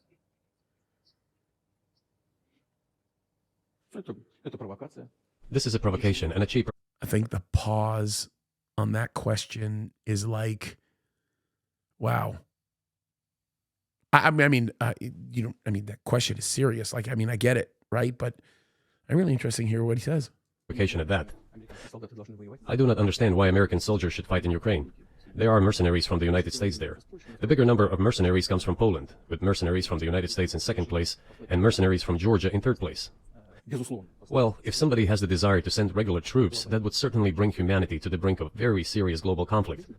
This is obvious. Yeah, you think? Do the United States need this? What for? Национальной территории. У вас нечем заниматься. Thousands of miles away from your national territory. На границе полно. Проблемы с... Don't you have anything better to do? с государством. You have issues on the border, issues with migration, issues with the national debt. More than $33 trillion. You have nothing better to do, so you should fight in Ukraine? Понимая ситуацию, которая складывается... Wouldn't it be better to negotiate with Russia? Make an agreement, already understanding the situation that is developing today, realizing that Russia will fight for its interests to the end? К здравому смыслу. And realizing this, actually return to common sense, start respecting our country and its interests, and look for certain solutions. Это гораздо умнее. It seems to me that this is much smarter and more rational. Who blew up Nord Stream? And I will tell you, boy, I mean, that question they just I wanted to react to what Putin just said, and then I hear him, who blew up Nord Stream? Oh my gosh. Okay, yeah, I wish I had popcorn because the answer on this one's also going to be interesting. But, I mean, does it honestly take Putin to tell us that we're screwing up on the border and that we're messing up everywhere else in this country? I mean, could he? He's not wrong. Man, if I had a quarter for every single time I said Putin is not wrong, I don't know. I'd become, I'd have a free dinner. It's crazy. All right, who blew up Nord Stream? Holy smokes, what a question. You for sure. I was busy that day. Nate, do you have I did not blow up Nord Stream. Thank you, though. У вас лично, может быть, есть алиби. У вас лично. You personally may have an alibi, but the CIA has no such alibi. Did you have evidence? Yeah, he's saying the United States did it. We know that the United States did it. Come on. We know America did it. We watched the ADSB database data. We saw the flights. Yeah. The United States did it. That NATO or the CIA did it? Знаете, You know, I won't get into details, but people always say in such cases, look for someone who is interested. But in this case, we should not only look for someone who is interested, but also for someone who has capabilities. Because there may be many people interested, but not all of them are capable of sinking to the bottom of the Baltic Sea and carrying out this explosion. These two components should be connected. Who is interested and who is capable of doing it. But I'm confused. I mean, that's the biggest act of industrial terrorism ever, and it's the largest emission of CO2 in history. Okay, so if you had evidence, and presumably given your security services, your intel services, you would, that NATO, the US, CIA, the West did this, why wouldn't you present it and win a propaganda victory? в войне пропаганды очень сложно. In the war of propaganda, it is very difficult to defeat the United States, because the United States controls all the world's media and many European media. The ultimate beneficiary of the biggest European media are American financial institutions. Yeah, he's right. Don't you know that? So it is possible to get involved in this work, but it is cost prohibitive, so to speak. We can simply shine the spotlight on our sources of information, and we will not achieve results. It is clear to the whole world what happened, and even American analysts talk about it directly. It's true. Yes, but here's a question you may be able to answer. You worked in Germany, famously. The Germans clearly know that their NATO partner did this, and it damaged their economy greatly. It may never recover. Why are they being silent about it? That's very confusing to me. Why wouldn't the Germans say something about it? Ну, меня это тоже удивляет. This also confuses me. But today's German leadership is guided by the interests of the collective West rather than its national interests. Otherwise, it is difficult to explain the logic of their action or inaction. After all, it is not only about Nord Stream 1, which was blown up, and the Nord Stream 2 was damaged. But one pipe is safe and sound, and gas can be supplied to Europe through it. But Germany does not open it. We are ready, please. Но Германия же не открывает его. There's another route through Poland, called Yamal Europe, which also allows for large flow. Poland has closed it, but Poland pecks from the German hand. It receives money from the pan-European funds, and Germany is the main donor to these pan-European funds. Germany feeds Poland to a certain extent. And they close their route to Germany. Why? I don't understand. Ukraine, to which the Germans supply weapons and give money. Germany is the second sponsor of the United States in terms of financial aid to Ukraine. There are two gas routes through Ukraine. They simply closed one route. The Ukrainians open the second route and please get gas from Russia. They do not open it. Why don't the Germans say, look guys, we give you money and weapons, open up the valve, please, let the gas from Russia pass through for us. We're buying liquefied gas at exorbitant prices in Europe, Втридорого покупаем сжиженный газ. which brings the level of our competitiveness and economy in general down to zero. До нуля. So you want us to give you money? Let us have the decent existence, make money for our economy, because this is where the money we give you comes from. They refuse to do so. Why? Ask them. That is what is like in their heads. Those are highly incompetent people. Well, maybe the world is breaking into two hemispheres, one with cheap energy, the other without. And I want to ask you that. If we're now a multipolar world, obviously we are, can you describe the blocks of alliances? Who is in each side, do you think?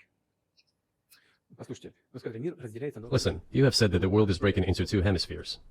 A human brain is divided into two hemispheres. одну сферу деятельности, другая более креативная. One is responsible for one type of activities, the other one is more about creativity and so on. But it is still one and the same head. Они рассчитаны The world should be a single whole. Security should be shared rather than meant for the golden billion. устойчивым и That is the only scenario where the world could be stable, sustainable, and predictable. Until then, while the head is split in two parts, it is an illness, a serious adverse condition.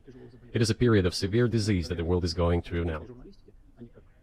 But I think that, thanks to honest journalism, this work is akin to work of the doctors. This could somehow be remedied. Well, let's just give one example, the US dollar, which has kind of united the world in a lot of ways, maybe not to your advantage, but certainly ours. Is that going away as the reserve currency, the universally accepted currency? How have sanctions, do you think, changed the dollar's place? Okay, now Bible prophecy people, you're going to want to pay attention to this. I have no idea what he's going to say, but gosh, Tucker's asking some good questions. I'm really curious to hear what he says about the dollar. In the world. Вы знаете, это одна из грубейших You know, to use the dollar as a tool of foreign policy struggle is one of the biggest strategic mistakes made by the U.S. political leadership. Это основа основ могущества США. The dollar is the cornerstone of the United States power. I think everyone understands very well that no matter how many dollars are printed, they are quickly dispersed all over the world. По-моему, 3%, примерно 3-4, что ли. Вот, приемлемо для США абсолютно. Inflation in the United States is minimal. It's about 3 or 3.4%, which is, I think, totally acceptable for the U.S. But they won't stop printing. What does the debt of $33 trillion tell us about? It is about the emission. Как только политическое руководство приняло решение использовать доллар в качестве инструмента политической борьбы, Nevertheless, it is the main weapon used by the United States to preserve its power across the world. As soon as the political leadership decided to use the U.S. dollar as a tool of political struggle, a blow was dealt to this American power. I would not like to use any strong language, but it is a stupid thing to do and a grave mistake. Yeah, he's not wrong. And I'll tell you why he's not wrong about this, guys, because I've been talking about this for a long time, right?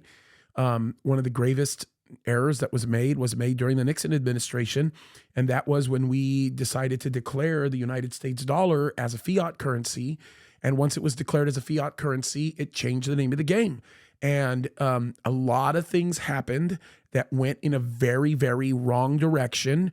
And as a result of that, the US dollar has been supported by a series of ebbs and flows, which we have been the beneficiaries of since that point. But when we started doing all this stuff with gas, and when we started doing all this stuff with sanctions against Putin, we have been weakening the dollar, and Putin bought it up. He talked about this just right now, quantitative easing. We're printing money. The more we print money, the greater we lessen the value of the dollar. And then the sanctioning we did on Russia, we also changed the name of the game because Putin started playing around with U.S. currency by demanding that he get paid for all of his Russian or for all of his energy using the ruble, which of course is going to drop the value of the US dollar. Don't get me wrong.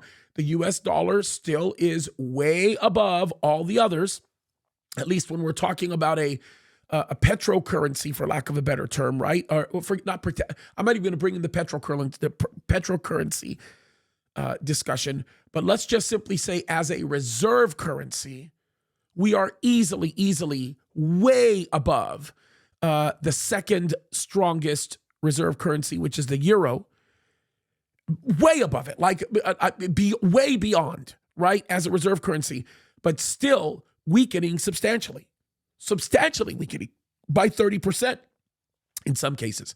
And it is a huge mistake. It's arrogant. And that arrogance is going to be the beginning of the demise of the United States of America, which actually, quite frankly, the beginning of the demise of the United States of America is centered around the United States of America's insatiable appetite for sin. And that's what's caused it to be judged. But it is very interesting to see the direction that all of this is going in.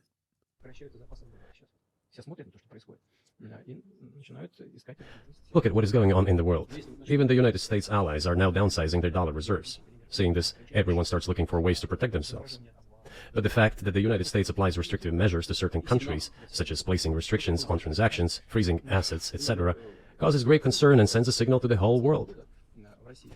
What did we have here? Until 2022, about 80% of Russian foreign trade transactions were made in US dollars. And you know what, by the way, I didn't mean to disrupt him in the middle of his statement, but we'll get to it. There will come a point in time where the rest of the world will get sick and tired of the US dollar, especially with the way that we're handling our reserve currency. I promise you that. I promise you that, especially when you start getting into BRICS and so on and so forth. And I guarantee you, I would be shocked if he didn't bring up BRICS here, or maybe Tucker will. I don't know. But we're definitely seeing a weakening. It's a substantial one. Gross. US dollars accounted for approximately 50% of our transactions with third countries, while currently it is down to 13%. It wasn't us who banned the use of the US dollar. We had no such intention. It was decision of the United States to restrict our transactions in US dollars. I think it is complete foolishness from the point of view of the interest of the United States itself and its taxpayers, as it damages the US economy, undermines the power of the United States across the world. By the way, our transactions in yuan accounted for about 3%. Today, 34% of our transactions are made in rubles, and about as much, a little over 34% in yuan. Okay, by the way, just, yuan, he's talking about the Japanese currency. It's very interesting that he's bringing up the Japanese currency. I'm processing this right now. I'm guessing that the reason why that he's bringing up the yuan is because of how closely it seems to be tied to the ebbs and the flows of the ruble, and how they both work in relationship to the movement of the dollar. That's my guess. And I mean, if I'm assuming correctly, then what Putin is saying is, it's smart. Listen, guys, you can call Putin a lot of things, but he's not a stupid man. Okay, he's very smart. Why did the United States do this? My only guess is self-conceit. They probably thought it would lead to full collapse, but nothing collapsed. Moreover, other countries, including oil producers, are thinking of and already accepting payments for oil in yuan. Do you even realize what is going on or not? Does anyone in the United States realize this? What are you doing? You're cutting yourself off. All experts say this. Ask any intelligent and thinking person in the United States what the dollar means for the U.S. But you're killing it with your own hands. Yeah, he's right. We are. And listen, the killing of the US dollar with our own hands started with the Trump administration, believe it or not, but it has accelerated in ways we never thought it would accelerate. Undoubtedly with the Biden regime. I mean, they have destroyed the dollar with the printing. We've printed more US currency, more dollars in the first 2 years of the Biden regime than we have in the history of the United States of America. Just to give everybody an idea of what that looks like. Putin's right. He's not wrong. I think it's a fair assessment. The question is what comes next, and maybe you trade one colonial power for another, much less sentimental and forgiving colonial power. I mean, is the BRICS, for example, in danger of being completely dominated by the Chinese economy? Yeah, so he's bringing up BRICS, and I would expect him to. In a way that's not good for their sovereignty. Do you worry about that? Well, we have heard those boogeyman stories before. It is a boogeyman story. We're neighbors with China. You cannot choose neighbors just as you cannot choose close relatives. We share a border of 1,000 kilometers with them. This is number one. Second, we have a centuries-long history of coexistence. We're used to it. Third, China's foreign policy philosophy is not aggressive. Its idea is to always look for compromise, and we can see that. The next point is as follows. We are always told the same boogeyman story, and here it goes again. Through an euphemistic form, but it is still the same boogeyman story. The cooperation with China keeps increasing. The pace at which China's cooperation with Europe is growing is higher and greater than that of the growth of Chinese-Russian cooperation. Ask Europeans, aren't they afraid? They might be, I don't know. But they are still trying to access China's market at all costs, especially now that they are facing economic problems. Chinese businesses are also exploring the European market. Do Chinese businesses have small presence in the United States? Yes, the political decisions are such that they are trying to limit their cooperation with China. Yeah, he's being sarcastic. Chinese does not have a small presence in the United States. It has a massive presence in the United States. I think that's Putin's sarcasm, but he's right. The Europeans are desperately seeking to engage in business in China. China is growing at a rapid rate. The energy concerns of China are very real. They're not even being directly met by the efforts of OPEC. Putin right now is in essence seeking to provide more energy for China in an attempt to be able to secure an element of stability that he needs to secure, and he's successfully securing by developing that relationship. None of this stuff, you guys, look, none of this stuff should be foreign to us. These are all viable, valid issues that are being brought up. And if we don't view China the way that we need to view China, they're going to own us. That's the truth, right? And he talks about the boogeyman, but again, there's some propagandish type statements made with respect to the boogeyman conversation, but there's a lot of boogie in the boogeyman, okay? Plain and simple. It is to your own detriment, Mr. Tucker, that you are limiting cooperation with China. You are hurting yourself. It is a delicate matter, and there are no silver bullet solutions, just as it is with the dollar. So, before introducing any illegitimate sanctions, illegitimate in terms of the Charter of the United Nations, one should think very carefully. For decision makers, this appears to be a problem. So you said a moment ago that the world would be a lot better if it weren't broken into competing alliances, if there was cooperation globally. One of the reasons you don't have that is because the current American administration is dead set against you. Do you think if there were a new administration after Joe Biden that you would be able to reestablish communication with the U.S. government? Or does it not matter who the president is? I will tell you, but let me finish the previous thought. We, together with my colleague and friend, President Xi Jinping, set a goal to reach $200 billion of mutual trade with China this year. We have exceeded this level. According to our figures, our bilateral trade with China totals already $230 billion, and the Chinese statistics says it is $240 billion. And by the way, he's not being completely forthright with that, or it's not that he's being completely forthright. He's telling the truth, right? But keep in mind, of that $230 billion that he's talking about, understand that almost $200 billion of that relates to an agreement that deals with Russian oil alone, okay? So when he talks about a bilateral agreement, the bilateral agreement does not just involve two ways between Russia and China and Russia. That also involves a conversation with North Korea. It involves some, believe it or not, conversations with Iran, of all people, and Saudi Arabia. So you start bringing all that into play. This bilateral agreement that he's talking about to reach $230 billion is super easy. Super easy. It's going to be double or triple that because of the energy issue. And Europe is going to suffer in the middle of all that because we know that if China had to make a decision on who it would deal with first, it's going to end up being Putin, because they believe Putin can bring to them the greatest benefit in the fastest time. And that's just the reality of it. One more important thing. Our trade is well balanced, mutually complementary in high-tech, energy, scientific research and development. It is very balanced. As for BRICS, where Russia took over the presidency this year, the BRICS countries are, by and large, developing very rapidly. Look, if memory serves me right, back in 1992, the share of the G7 countries in the world economy amounted to 47%, whereas in 2022, it was down to, I think, a little over 30%. The BRICS countries accounted for only 16% in 1992, but now their share is greater than that of the G7. It has nothing to do with the events in Ukraine. This is due to the trends of global development and world economy, as I mentioned just now. And by the way, I will disagree with him on this. I do think it has everything to do with the events in Ukraine.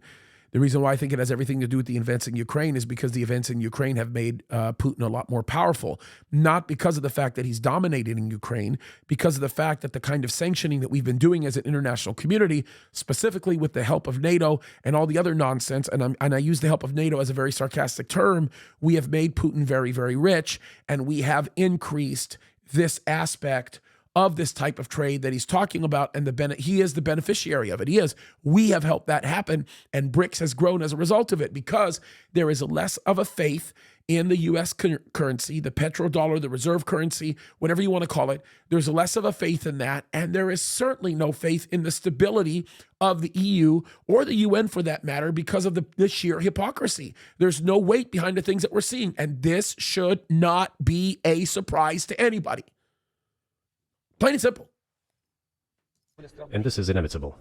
This will keep happening. It is like the rise of the sun. You cannot prevent the sun from rising. You have to adapt to it.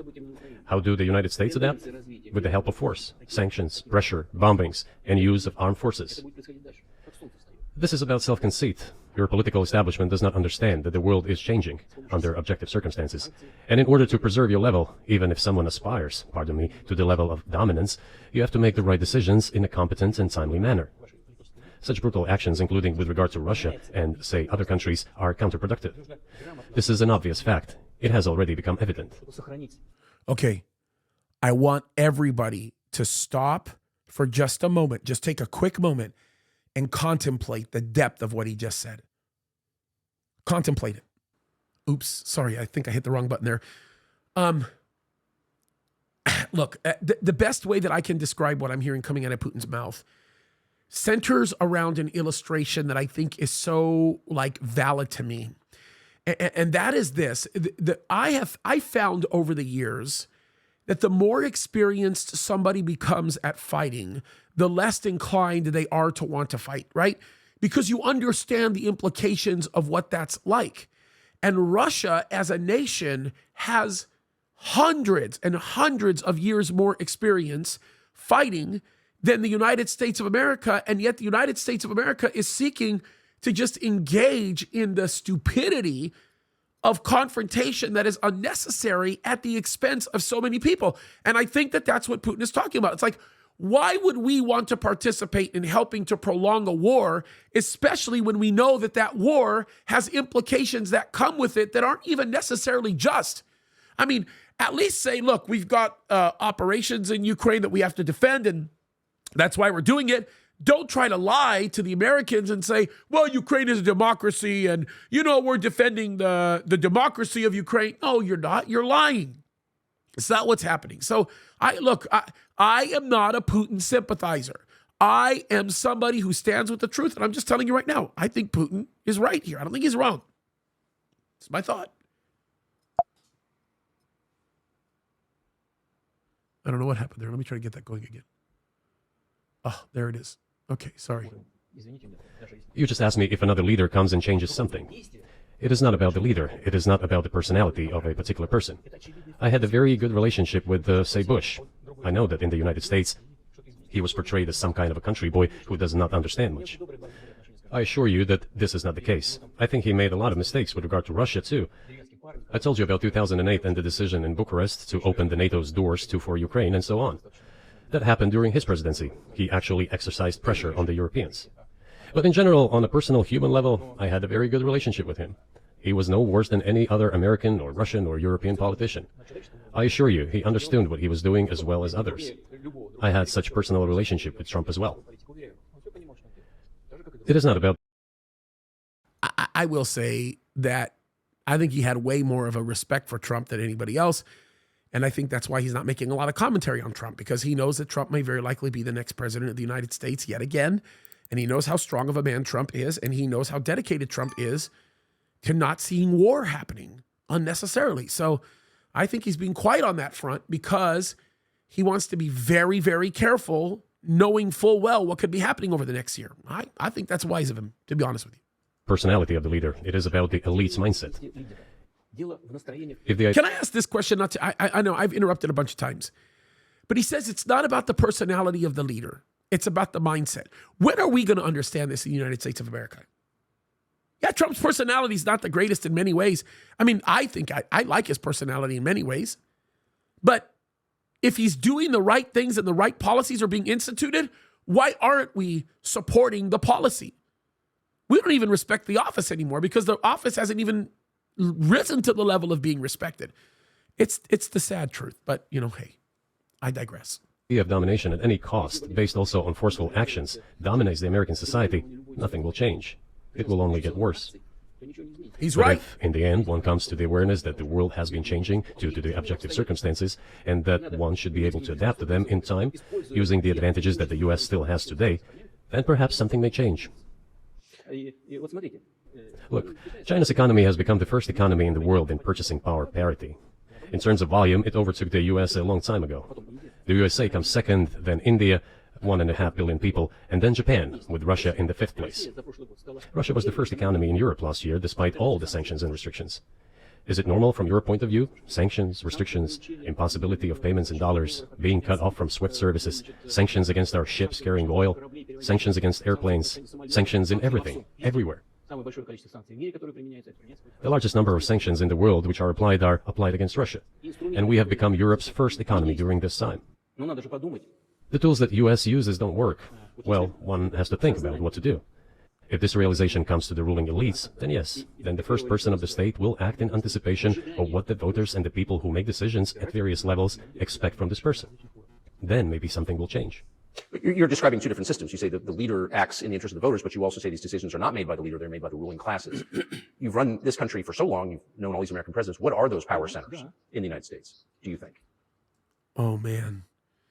This is where the popcorn really comes in handy, because I'm really curious to see what Putin says about that. I wonder how astute his observation is going to be here, because even if his understanding of what's really going on is correct, which I suspect it is, I wonder how much about it he's going to open up, especially when facing the potential that the current regime might still be in office after next year. It's interesting. I wonder what he's going to say. Who actually makes the decisions? I don't know. America is a complex country. Conservative on one hand, rapidly changing on the other. It's not easy for us to sort it all out. Who makes decisions in the elections? Is it possible to understand this when each state has its own legislation? Each state regulates itself? Someone can be excluded from elections at the state level. It is a two-stage electoral system. It is very difficult for us to understand it. If you think for 1 second that Putin is not watching what's going on in the United States of America, you got something else coming. And if he's watching it, all these world leaders are watching it. You know what he's referring to, right? He's referring to the idea that Trump has been prevented from being able to be elected in some states. Folks, do we understand how much of an embarrassment we're becoming as a nation? I mean, this is just my initial reaction, but it's kind of shocking when you think about it. We are a laughing stock. Certainly there are two parties that are dominant, the Republicans and the Democrats. And within this party system, the centers that make decisions, that prepare decisions. Then, look, why, in my opinion, after the collapse of the Soviet Union, such an erroneous, crude, completely unjustified policy of pressure was pursued against Russia? After all, this is a policy of pressure. NATO expansion, support for the separatists in Caucasus, creation of a missile defense system. These are all elements of pressure. Pressure, pressure, pressure. Then, dragging Ukraine into NATO is all about pressure, pressure, pressure. Why? I think, among other things, because excessive production capacities were created. During the confrontation with the Soviet Union, there were many centers created and specialists on the Soviet Union who could not do anything else. They convinced the political leadership that it is necessary to continue chiseling Russia, to try to break it up, to create on this territory several quasi-state entities, and to subdue them in undivided form, to use their combined potential for the future struggle with China. Yeah, you ain't kidding there. You want to talk about the military-industrial complex. Combined with the woke industrial complex, we have exactly what Putin's describing right now. He's 100% right. You know, there are certain people right now, this is no joke, in the United States of America, that make a great living that would not be able to earn 5 cents for themselves if they did not have some kind of destructive element to build their case on. I'm going to do a video in the next few days over this girl who is the founder of Woke Garden. And it's like, I think of people like her who would never make a dime in this country had it not been doing something off the death of the future, finding out flaws. And you have to create those flaws in order to create the financial opportunity to grow. It's just absolutely crazy. It's creating a new problem so that you can step in and solve it. It's like a guy who hires a mechanic who continues to break things so that he can be needed to fix them. That's what's happening. And Putin's right. He's not wrong. This is a mistake, including the excessive potential of those who worked for the confrontation with the Soviet Union. It is necessary to get rid of this. There should be new, fresh forces, people who look into the future and understand what is happening in the world. Look at how Indonesia is developing. 600 million people. Where can we get away from that? Nowhere. We just have to assume that Indonesia will enter, it is already in, the club of the world's leading economies, no matter who likes it or dislikes it. Yes, we understand and are aware that in the United States, despite all the economic problems, the situation is still normal, with the economy growing decently. The GDP is growing by 2.5%, if I'm not mistaken. But if we want to ensure the future, then we need to change our approach to what is changing. As I already said, the world would nevertheless change, regardless of how the developments in Ukraine end. The world is changing. In the United States themselves, experts are writing that the United States are nonetheless gradually changing their position in the world. It is your experts who write that. I just read them. The only question is how this would happen, painfully and quickly, or gently and gradually. And this is written by people who are not anti-American. They simply follow global development trends. That's it. And in order to assess them and change policies, we need people who think, look forward, can analyze and recommend certain decisions at the level of political leaders. I just have to ask, you've said clearly that NATO expansion eastward is a violation of the promise you all made in 1990. It's a threat to your country. right before you sent troops into Ukraine, the Vice President of the United States went to the Munich Security Conference and encouraged the President of Ukraine to join NATO. Do you think that was an effort to provoke you into military action? I guarantee you the answer to that question is going to be yes. He might not come outright and say that because of the politics involved, but I guarantee you the only other viable answer that I think he can give, because I haven't watched this yet, this is my first reaction, is that Kamala Harris is too stupid to understand the implications of an encouragement to join NATO. She just talked out of her rear because that's what she does. And that's true too. You know, we all know she didn't become the vice president because she's smart. That's a given. I repeat once again, we have repeatedly proposed to seek a solution to the problems that arose in Ukraine after 2014 coup d'etat through peaceful means. But no one listened to us. And moreover, the Ukrainian leaders who were under the complete U.S. control suddenly declared that they would not comply with the Minsk agreements. They disliked everything there and continued military activity in that territory. Yeah, so he's not going to answer the question directly because, well, I don't know. Six and a half dozen the other. I don't know. I mean, maybe Putin thinks she's too stupid, or maybe Putin thinks she was done on purpose. She did do it on purpose because she was told to by the ruling class. I don't know. What your theory, guys, in the chat? I'm really curious to know. Like, what do you think? Do you think that it was something that she was told to do, or do you think she was just too incredibly stupid that she didn't understand the implications of creating a worldwide or potential international incident? I don't know. That's hard for me. It's hard for me to think stupidity or she was pressured to do it. One or the other. Maybe a little bit of both. I don't know. Tell me what you think, guys. And in parallel, that territory was being exploited by NATO military structures under the guise of various personnel training and retraining centers. They essentially began to create bases there, that's all. Ukraine announced that the Russians were a non-titular nationality, while passing the laws that limit the rights of non-titular nationalities in Ukraine. Ukraine, having received all these southeastern territories as a gift from the Russian people, suddenly announced that the Russians were a non-titular nationality in that territory. Is that normal? All this put together led to the decision to end the war that neo-Nazis started in Ukraine in 2014. Do you think Zelensky has the freedom to negotiate a settlement to this conflict? I don't know the details. Of course, it's difficult for me to judge. But I believe he has, in any case, he used to have. His father fought against the fascists, Nazis, during World War II. I once talked to him about this. I said, Volodya, what are you doing? Why are you supporting neo-Nazis in Ukraine today, while your father fought against fascism? He was a frontline soldier. I will not tell you what he answered. This is a separate topic, and I think it's incorrect for me to do so. But as to the freedom of choice, why not? He came to power on the expectations of Ukrainian people that he would lead Ukraine to peace. He talked about this. It was thanks to this that he won the elections overwhelmingly. You know, I do know that. I do know that he won the election by basically saying that he would bring peace back to Ukraine and end the corruption. I do know that that's how he won. One detail I did not know, and I'm shocked because I thought I was very well versed in this, that Zelensky's father fought against that neo-Nazi contingent. I had no idea. And if that was the case, then, I mean, his father must have been a huge sympathizer with the Russian cause. So I'm like, now I'm kind of shocked. I'm going to go back and research this. Okay, I'm going to ask the guys in the chat. How many of you guys knew that? I didn't know that. I'm kind of shocked to hear that. It's the first time I've ever heard it. I will tell you the other thing I kind of admire about what Putin's doing here. He's on purpose choosing not to talk about things that went down in private conversations, even though dispelling those details could possibly help him. But I got to respect that a little bit. Interesting. But then, when he came to power, in my opinion, he realized two things. Firstly, it is better not to clash with neo-Nazis and nationalists, because they are aggressive and very active. You can expect anything from them. And secondly, the US-led West supports them and will always support those who antagonize with Russia. It is beneficial and safe. Well, that's true. And I will tell you that because the CIA is the one that created that group. But that's a whole other story. So he took the relevant position despite promising his people to end the war in Ukraine. He deceived his voters. But do you think at this point, as of February 2024, he has the latitude, the freedom to speak with you or your government directly about putting an end to this, which clearly isn't helping his country or the world? Can he do that, do you think?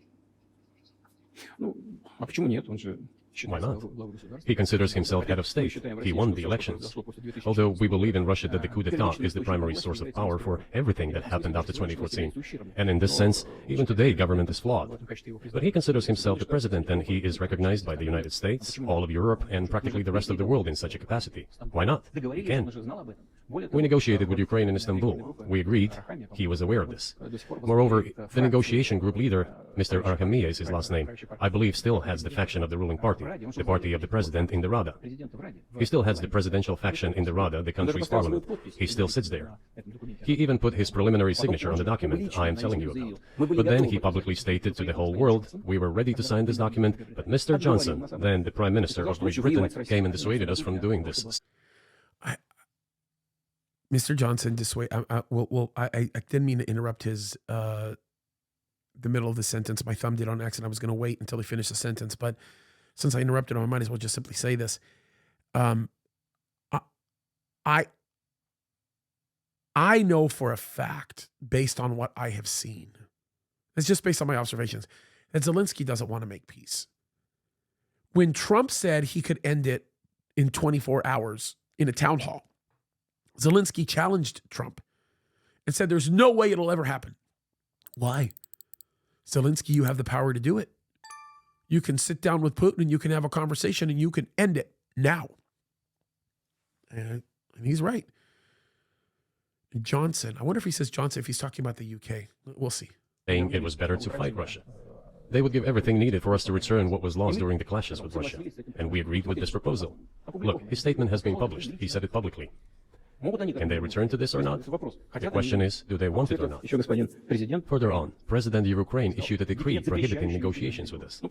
Let him cancel that decree, and that's it. We have never refused negotiations, indeed. We hear all the time, is Russia ready? Yes, we have not refused. It was them who publicly refused. Well, let him cancel his decree and enter into negotiations. We have never... I would love to see that happen. You just heard, I just cut Putin off again. He said, we've never refused. I would love to see that happen. Oh, I would love to see that happen. Refused. And the fact that they obeyed the demand or persuasion of Mr. Johnson, the former Prime Minister of Great Britain, seems ridiculous and very sad to me. Because as Mr. Arhamia put it, we could have stopped those hostilities with war a year and a half ago already. But the British persuaded us and we refused this. Where is Mr. Johnson now? And the war continues. That's a good question. Where do you think he is and why did he do that? Hell knows. I don't understand it myself. There was a general starting point. For some reason, everyone had the illusion that Russia could be defeated on the battlefield. Because of arrogance, because of a pure heart, but not because of a great mind. I mean, look, I mean, he's right. Look, I mean, come on, what happened? I keep saying he's right, he's right, he's right, he's right, he's right. I mean, we didn't learn the lesson from World War II? We didn't learn the lessons of almost 1 million Russians being killed and Russia still prevailing? It's obvious. You're not going to beat Russia, and you're certainly not going to beat them on their territory. It's not going to happen. You've described the connection between Russia and Ukraine. You've described Russia itself a couple of times as orthodox. That's central to your understanding of Russia. You said you're orthodox. What does that mean for you? You're a Christian leader. Oh, stand by, you guys. He's going to bring in the Russian Orthodox Church. He's going to talk about it. He has to, unless he just avoids a question. He might avoid the question. I don't know. That's interesting. Well, let's see what happens. Get the popcorn ready, everybody. Own description. So what effect does that have on you? You know, as I already mentioned, in 988, Prince Vladimir himself was baptized following the example of his grandmother, Princess Olga. And then he baptized his squad. And then, gradually, over the course of several years, he baptized all the Rus. It was a lengthy process, from pagans to Christians. It took many years. But in the end, this orthodoxy, Eastern Christianity, deeply rooted itself in the consciousness of the Russian people. When Russia expanded and absorbed other nations who profess Islam, Buddhism, and Judaism, Russia has always been very loyal to those people who profess other religions. This is her strength. This is absolutely clear. And the fact is that the main postulates, main values are very similar, not to say the same, in all world religions I've just mentioned, and which are the traditional religions of the Russian Federation, Russia. Yeah, that's a bit of a stretch, Vladimir. I don't know. Yeah, I don't know. Russian Orthodox Church, very strong, always has been, even throughout communism. even through the USSR. But yeah, anyway. России, By the way, Russian authorities were always very careful about the culture and religion of those people who came into the Russian Empire. вот, это все, This, in my opinion, forms the basis of both security and stability of the Russian statehood. All the peoples inhabiting Russia basically consider it their motherhood. If, say, people move over to you or to Europe from Latin America, an even clearer and more understandable example, people come, but yet they have come to you or to European countries from their historical homeland. And people who profess different religions in Russia consider Russia their motherland. They have no other motherland. We are together. This is one big family, and our traditional values are very similar. I've just mentioned one big family, but everyone has her own family. And this is the basis of our society. And if we say that the motherland and the family are specifically connected with each other, it is indeed the case, since it is impossible to ensure a normal future for our children and our families unless we ensure a normal, sustainable future for the entire country, for the motherland. That is why patriotic sentiment is so strong in Russia. But can I say that the one way in which the religions are different is that Christianity is specifically a nonviolent religion. Jesus says, turn the other cheek, don't kill. How can a leader who has to kill, of any country, how can a leader be a Christian? How do you reconcile that to yourself? Yeah, I don't think that's a fair question that Tucker's asking. I mean, you look at King David. You know, David loved God. He served God with his whole life, with his whole heart. Yeah, he had his moments, but I mean, there's lots of people that have loved God with their whole hearts, Christians, that can biblically and justifiably act violently in order to preserve and protect their nation. It's not a fair question. I don't think it's a fair question.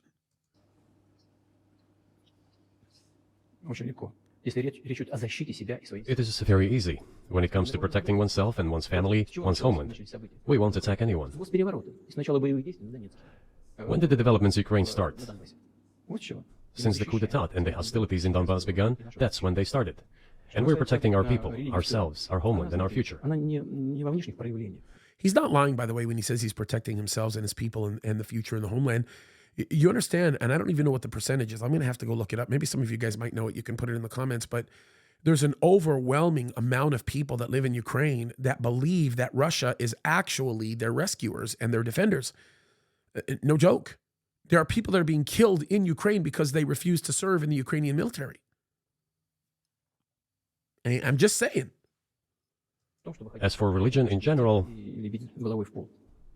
you know, it's not about external manifestations. It's not about going to church every day or banging your head on the floor.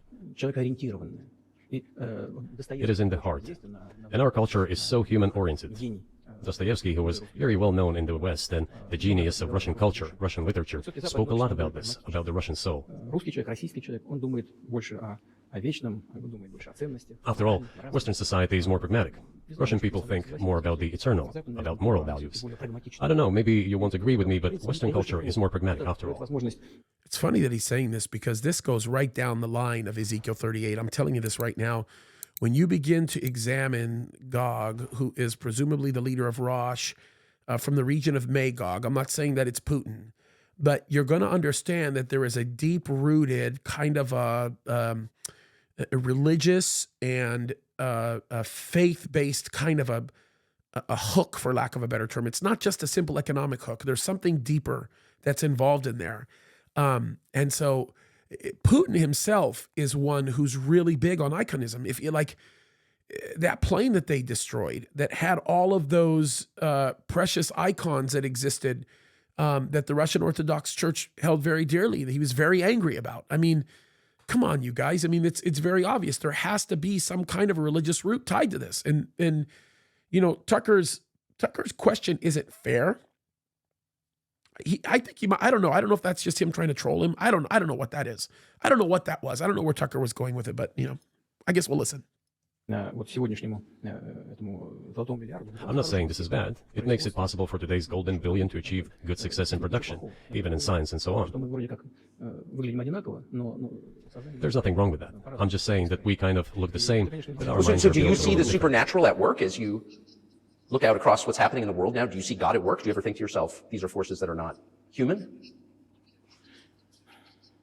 No, to be honest, I don't think so.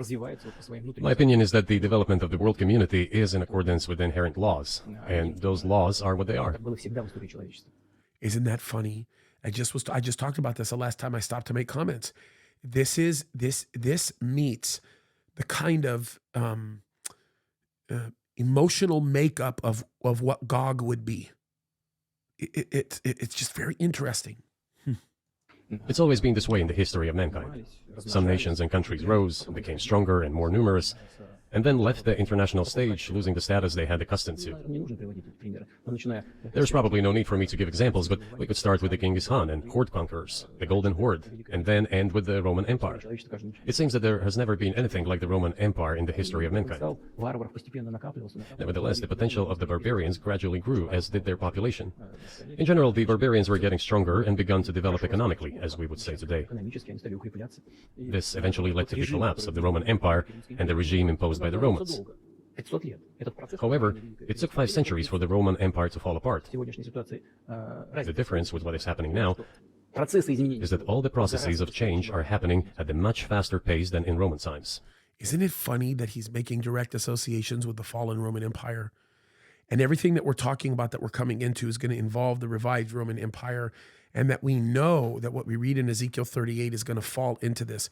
He's a guy that denies the idea that God is at work in all of the things that are happening around the world. In other words, he's saying it's not spiritual, yet at the same time, he seeks to acknowledge the religious implication of it. That's pretty heavy.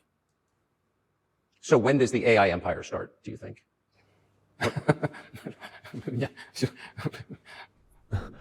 You're asking increasingly more complicated questions. To answer them, you need to be an expert in big numbers, big data, and AI. Mankind is currently facing many threats. Due to the genetic researches, it is now possible to create a superhuman, a specialized human being, a genetically engineered athlete, scientist, military man. There are reports that Elon Musk had already had a chip implanted in the human brain in the USA. What do you think of that? Well,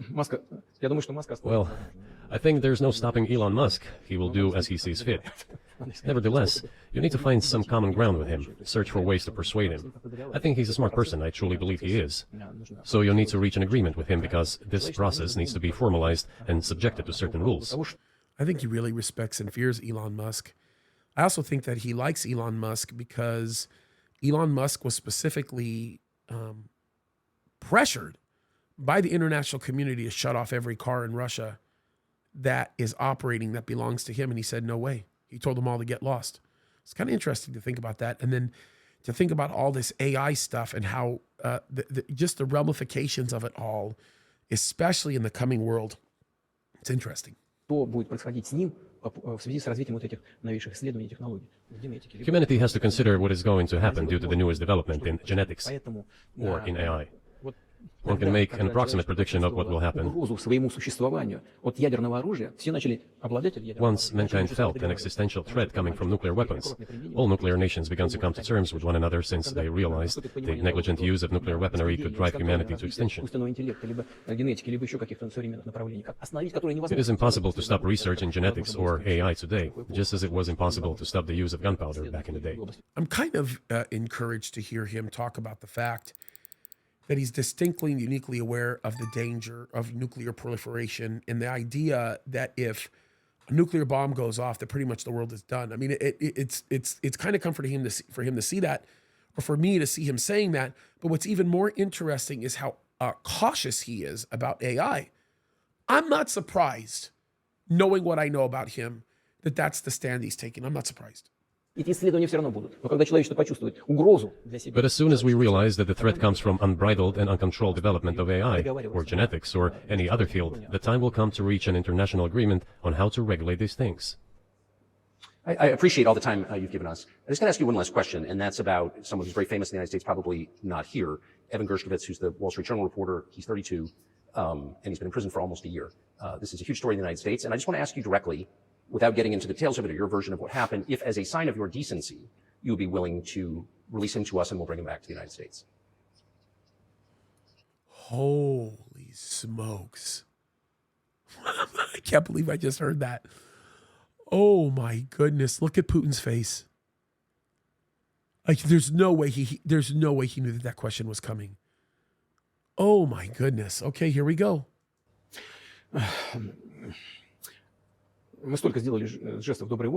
что, мне кажется, мы исчерпали все лимиты. We have done so many gestures of goodwill out of decency that I think we have run out of them. Ни разу не ответил. Но, We have never seen anyone reciprocate to us in a similar manner. что мы However, in theory, we can say that we do not rule out that we can do that не исключаем того, что мы можем это if our сделать partners при take reciprocal steps. встречном движении со стороны наших When I talk about the partners, I first of all refer to special services. представителей специальных служб. Special services are in contact with one another. They are talking about the matter in question. На то, чтобы не решить это. There is no taboo to settle this issue. We are willing to solve Есть it. определенные условия, которые But there are certain terms being discussed via special services channels. партнерским каналом между спецслужбами. I believe an agreement can be reached. So typically, I mean, this stuff has happened for obviously centuries. One country catches another spy within its borders, it trades it for one of its own intel guys in another country. I think You know that he has to answer that way, right? Because if he just basically says, "Oh yeah, I'll do it, Tucker," he looks weak. He can't do that. He can't. I would have been shocked if he did. I mean, it'd have been like, "Wow, that's crazy. I can't believe that just happened." But you know, kind of thought by the way he paused that maybe he would. It's interesting, but I mean, it makes sense. Man, Tucker's playing with some fire here. Let me tell you. and it's not my business. But what makes this different is the guy's obviously not a spy. He's a kid. And maybe he was breaking your law in some way, but he's not a super spy. And everybody knows that. And he's being held hostage in exchange, which is true. With respect, it's true. And everyone knows it's true. So maybe he's in a different category. Maybe it's not fair to ask for, somebody else in exchange for letting him out. Maybe it degrades Russia to do that. Вы знаете, можно как угодно говорить, что такое шпион, что не You шпион. know, you can give different interpretations to what constitutes a spy, but there are certain things provided by law. If a person gets secret information and does that in a conspiratorial manner, then this is qualified as espionage. And that is exactly what he was doing. He was receiving classified, confidential information, and he did it covertly. Maybe he did that out of carelessness or his own initiative. Considering the sheer fact that this is qualified as espionage, the fact has been proven as he was caught red-handed when he was receiving this information. If it had been some far-fetched excuse, some fabrication, something not proven, it would have been a different story then. But he was caught red-handed when he was secretly getting confidential information. What is it then? But are you suggesting he was working for the U.S. government or NATO, or he was just a reporter who was given material he wasn't supposed to have? Those seem like very different things. Я не знаю, на кого он работал. Но повторяю еще раз, I don't know who he was working for, but I would like to reiterate that getting classified information in secret структур, is called espionage, and he was working for the U.S. Special Services, some other agencies. ну, I don't think he was working for Monaco, as Monaco is hardly interested in getting that information. It is up to special services to come to an agreement. по нашему мнению, не связано. Some groundwork has been laid. There are people who, in our view, are not connected with special services. Now, that's interesting. Because what he's basically saying, or what he's implying, is that this reporter is some sort of a clandestine operator. And the fact that he dispelled the fact that, and this is his terminology, special services are now negotiating over him, then undoubtedly there's more than meets the eye. And I wouldn't be surprised. Nothing is as it seems. Let me tell you a story about a person serving a sentence in an allied country of the U.S. That person, due to patriotic sentiments, eliminated a bandit in one of the European capitals. Во время событий на Кавказе, знаете, During the events in the Caucasus, do you know what he was doing? хочется говорить, но тем не менее, скажем. I don't want to say that, but I will do it anyway. He was laying our soldiers, taken prisoner, on the road and then drove his car over their heads. What kind of person is that? Can he even be called human? Нашелся патриот, который ликвидировал в одной из европейских стран. But there was a patriot who eliminated him in one of the European capitals. Инициативе или нет? Whether he did it of his own volition or not, that is a different question. Yeah, but Evan Gershkovich didn't do that. I mean, that's a completely different. I mean, this is a 32-year-old newspaper. He committed something different. Да, он не просто журналист. Я повторяю еще раз, это журналист. He's not just a journalist. I reiterate, he's a journalist who was secretly getting confidential information. Yes, it is different, but still, I'm talking about other people who are essentially controlled by the U.S. authorities, wherever they are serving a sentence. There is an ongoing dialogue between the special services. This has to be resolved in a calm, responsible, and professional manner. They're keeping in touch, so let them do their work. I do not rule out that the person you refer to, Mr. Gershkovich, may return to his motherland. By the end of the day, it does not make any sense to keep him in prison in Russia. We want the U.S. Special Services to think about how they can contribute to achieving the goals our special services are pursuing. We are ready to talk. Moreover, the talks are underway. And there have been many successful examples of these talks crowned with success. Probably this is going to be crowned with success as well. But we have to come to an agreement. I hope you let him out. Mr. President, thank you. Мне тоже I also want him to return to his homeland at last. I'm absolutely sincere. But let me say once again, The dialogue continues. The more public we render things of this nature, the more difficult it becomes to resolve them. Everything has to be done in calm manner. I wonder if that's true with the war, though, also. I mean, I guess I want to ask one more question, which is, and maybe you don't want to say so for strategic reasons, but are you worried that what's happening in Ukraine could lead to something much larger and much more horrible? And how motivated are you just to call the U.S. government and say, let's come to terms?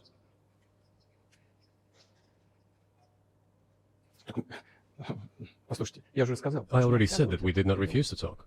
We are willing to negotiate. It is the Western side, and Ukraine is obviously a satellite state of the U.S. It is evident.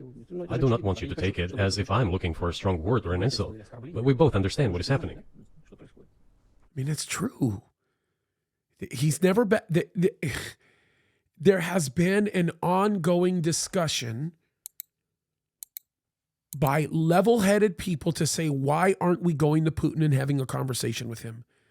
Guys, they want to hang Tucker Carlson for meeting Putin.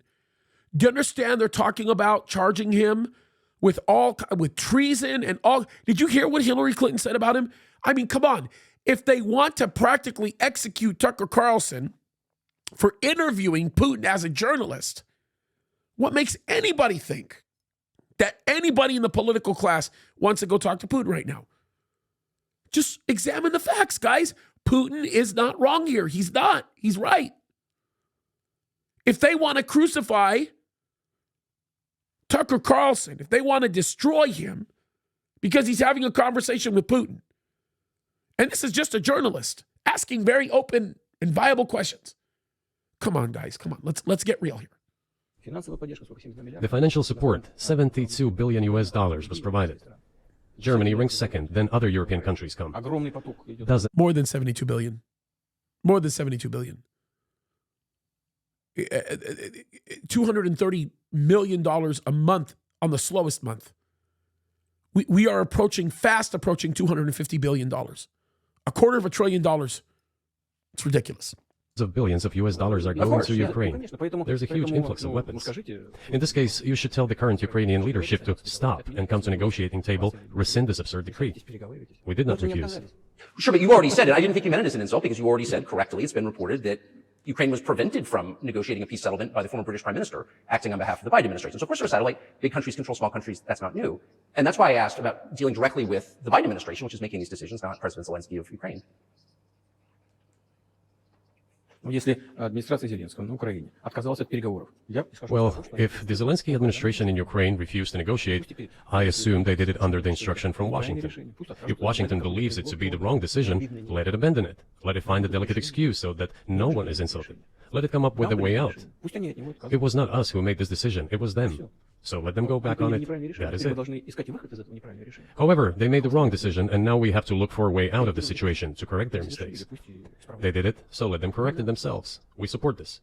So I just want to make sure I'm not misunderstanding what you're saying. I don't think that I am. I think you're saying you want a negotiated settlement to what's happening in Ukraine. Right. And we made it. We prepared a huge document in Istanbul that was initialed by the head of the Ukrainian delegation. He affixed his signature to some of the provisions, not to all of it. He put his signature and then he himself said, we were ready to sign it and the war would have been over long ago, 18 months ago. However, Prime Minister Johnson came, talked us out of it, and we missed that chance.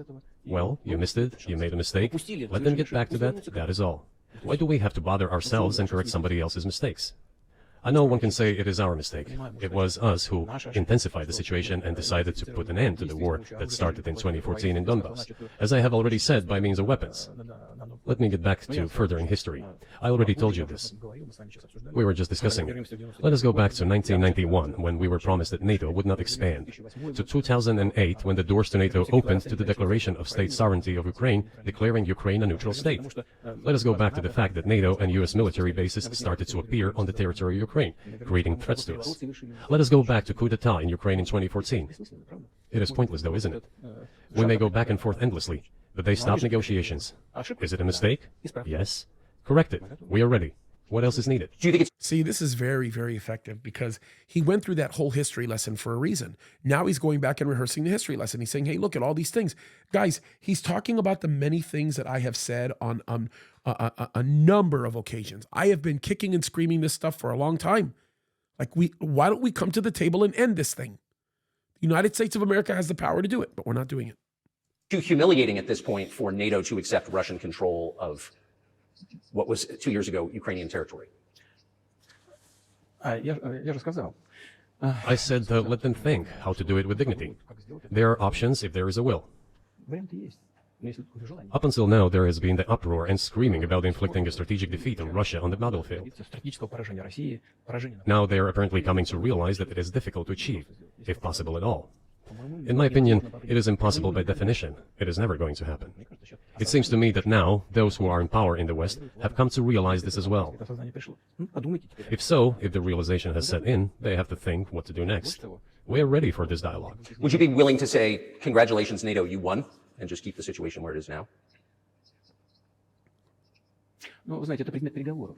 You know, it is a subject matter for the negotiations. No one is willing to conduct, or, to put it more accurately, Точнее сказать, хотят. they are willing but do not know how to do it. Я не только вижу, I know they want я to. знаю, что. It is not just I see it, but I know they do want it. But they're struggling to understand how to do it. They have driven the situation to the point where we are at. It is not us who have done that. It is our partners, opponents who have done that. Well, now let them think how to reverse the situation. We're not against it. It would be funny if it were not so sad. Да, было бы смешно, если бы не было так грустно. This endless mobilization in Ukraine, the hysteria, the domestic problems, sooner or later it will result in agreement. Истерика, там, внутренние проблемы. You know, this probably sounds strange given the current situation, Все равно мы договоримся. И but the relations between the two peoples will be rebuilt anyway. в сегодняшней ситуации прозвучит. It will take a lot of time, but they will heal. Между народами восстановится. Потребуется много времени. I'll give you very unusual examples. I'm going to sound like a broken record when I say this. He's right again. There's no way with the history that exists between Ukraine and Russia that relationship will not heal because there's too many Russians in Ukraine because it's Russian territory. Come on, let's get real. Совсем передал необычный пример. There is a combat encounter on the battlefield. Here's a specific example. Ukrainian soldiers got encircled. This is an example from real life. Our soldiers were shouting to them, "There is no chance. Surrender yourselves. Come out and you will be alive." Наши солдаты им кричат. Suddenly, the Ukrainian soldiers were screaming from there in Russian, perfect Russian, saying, "Russians, do not surrender." And all of them И perished. не сдаются. They still identify themselves as Russian. Они до сих пор русскими себя ощущают. В этом смысле то, что... What is happening is, to a certain extent, an element of a civil war. Everyone in the West thinks that the Russian people have been split by hostilities forever. Растащили. No, they will be reunited. The unity is still there. Воссоединение произойдет. Оно никуда не идет. Why are the Ukrainian authorities dismantling the Ukrainian Orthodox Church? Русскую православную церковь. Yeah, he's killing priests. He is killing priests. The reason why he's killing the priests isn't because of the fact that he hates God, which he does. I'm talking about the leader of Ukraine. He's killing priests because, and I bet you Putin's going to say this, he's killing priests because priests will bring together the sense of Russian nationalism that exists in Ukraine. There's so many Ukrainians that still refer to themselves as Russian. You just heard it. I'm not going to give up because I'm a Russian, even though they're fighting a Russian. Come on, you guys. And they all killed each other. Because it brings together not only the territory, it brings together our souls. See, he said it. He said it right there. No one will be able to separate the soul. There it is. Shall we end here, or is there anything else? No, I think that's great. Спасибо. Thank you, Mr. President. Wow. Free speech is bigger than any one person or any one organization. Societies are defined by what Well, there it is, guys. Oh, that's dumbfounding. I'm like mind boggled by that. Look, I'll just say this. The Bible tells us, look, I have been saying this from the very beginning. I've been saying from the very beginning that Russia was going to be the victor in this because we know what Ezekiel 38 says. We know that they're going to be the ones that the world is going to be worried about for a period of time. And when you understand the history of Russia and you know what the makeup of the Russian people is all about, then it kind of changes everything. It changes the whole world.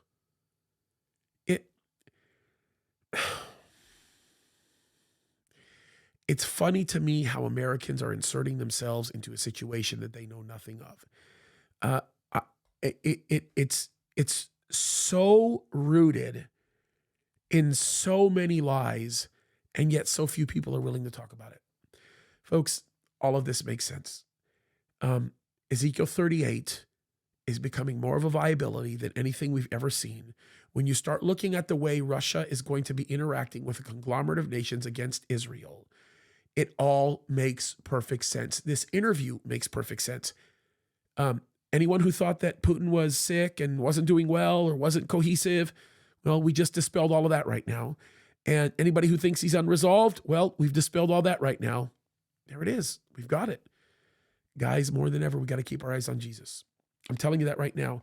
And we need to pray that the United States of America gets the heck out of this situation, because we are going to take ourselves down. We're going to destroy ourselves. Look, Zelensky is not a hero. Zelensky is an evil man. I don't agree with what Putin's doing. I think what he's doing in many ways is evil, but the reality of it is he has been backed into a corner from the very beginning, and I am not a Putin apologist. But I do know what the Bible says, and I know that Russia is going to prevail. And whatever we do, let's not insert ourselves in the wrong side of history. Let's tell the truth. I say this because I love the people of Ukraine, who are mostly Russians, some Hungarians and some Polish. But I'll just tell you this right now. I don't want to see any more die. They've lost over 1 million people. Is it worth it? Zelensky's running them through a meat grinder, everybody. I'm not trying to be vulgar, but enough's enough. Enough's enough. We got to be done with this. Oh, I think it'd be worthwhile for me to just do one thing as we end here. I just want to stop and pray and ask that God would use this interview to change some minds and maybe end this nonsense that's going on in Ukraine. Father in heaven, we just pray that you would use this interview that happened with Tucker. Maybe some people will see through this and realize enough is enough. I don't know what you're doing, Lord, but I do know, Lord, that we're in the last days. And we just pray that you would give us, the body of Christ, the boldness to speak and not be apologetic about the things that we're saying, because we know the time is coming to a rapid end. So, Lord, we just love you and thank you. We look to you, Lord, and we ask these things in Jesus' name we pray. Amen. Well, there it is, guys. It was a good one. Really, really good one. Love you guys. God bless you.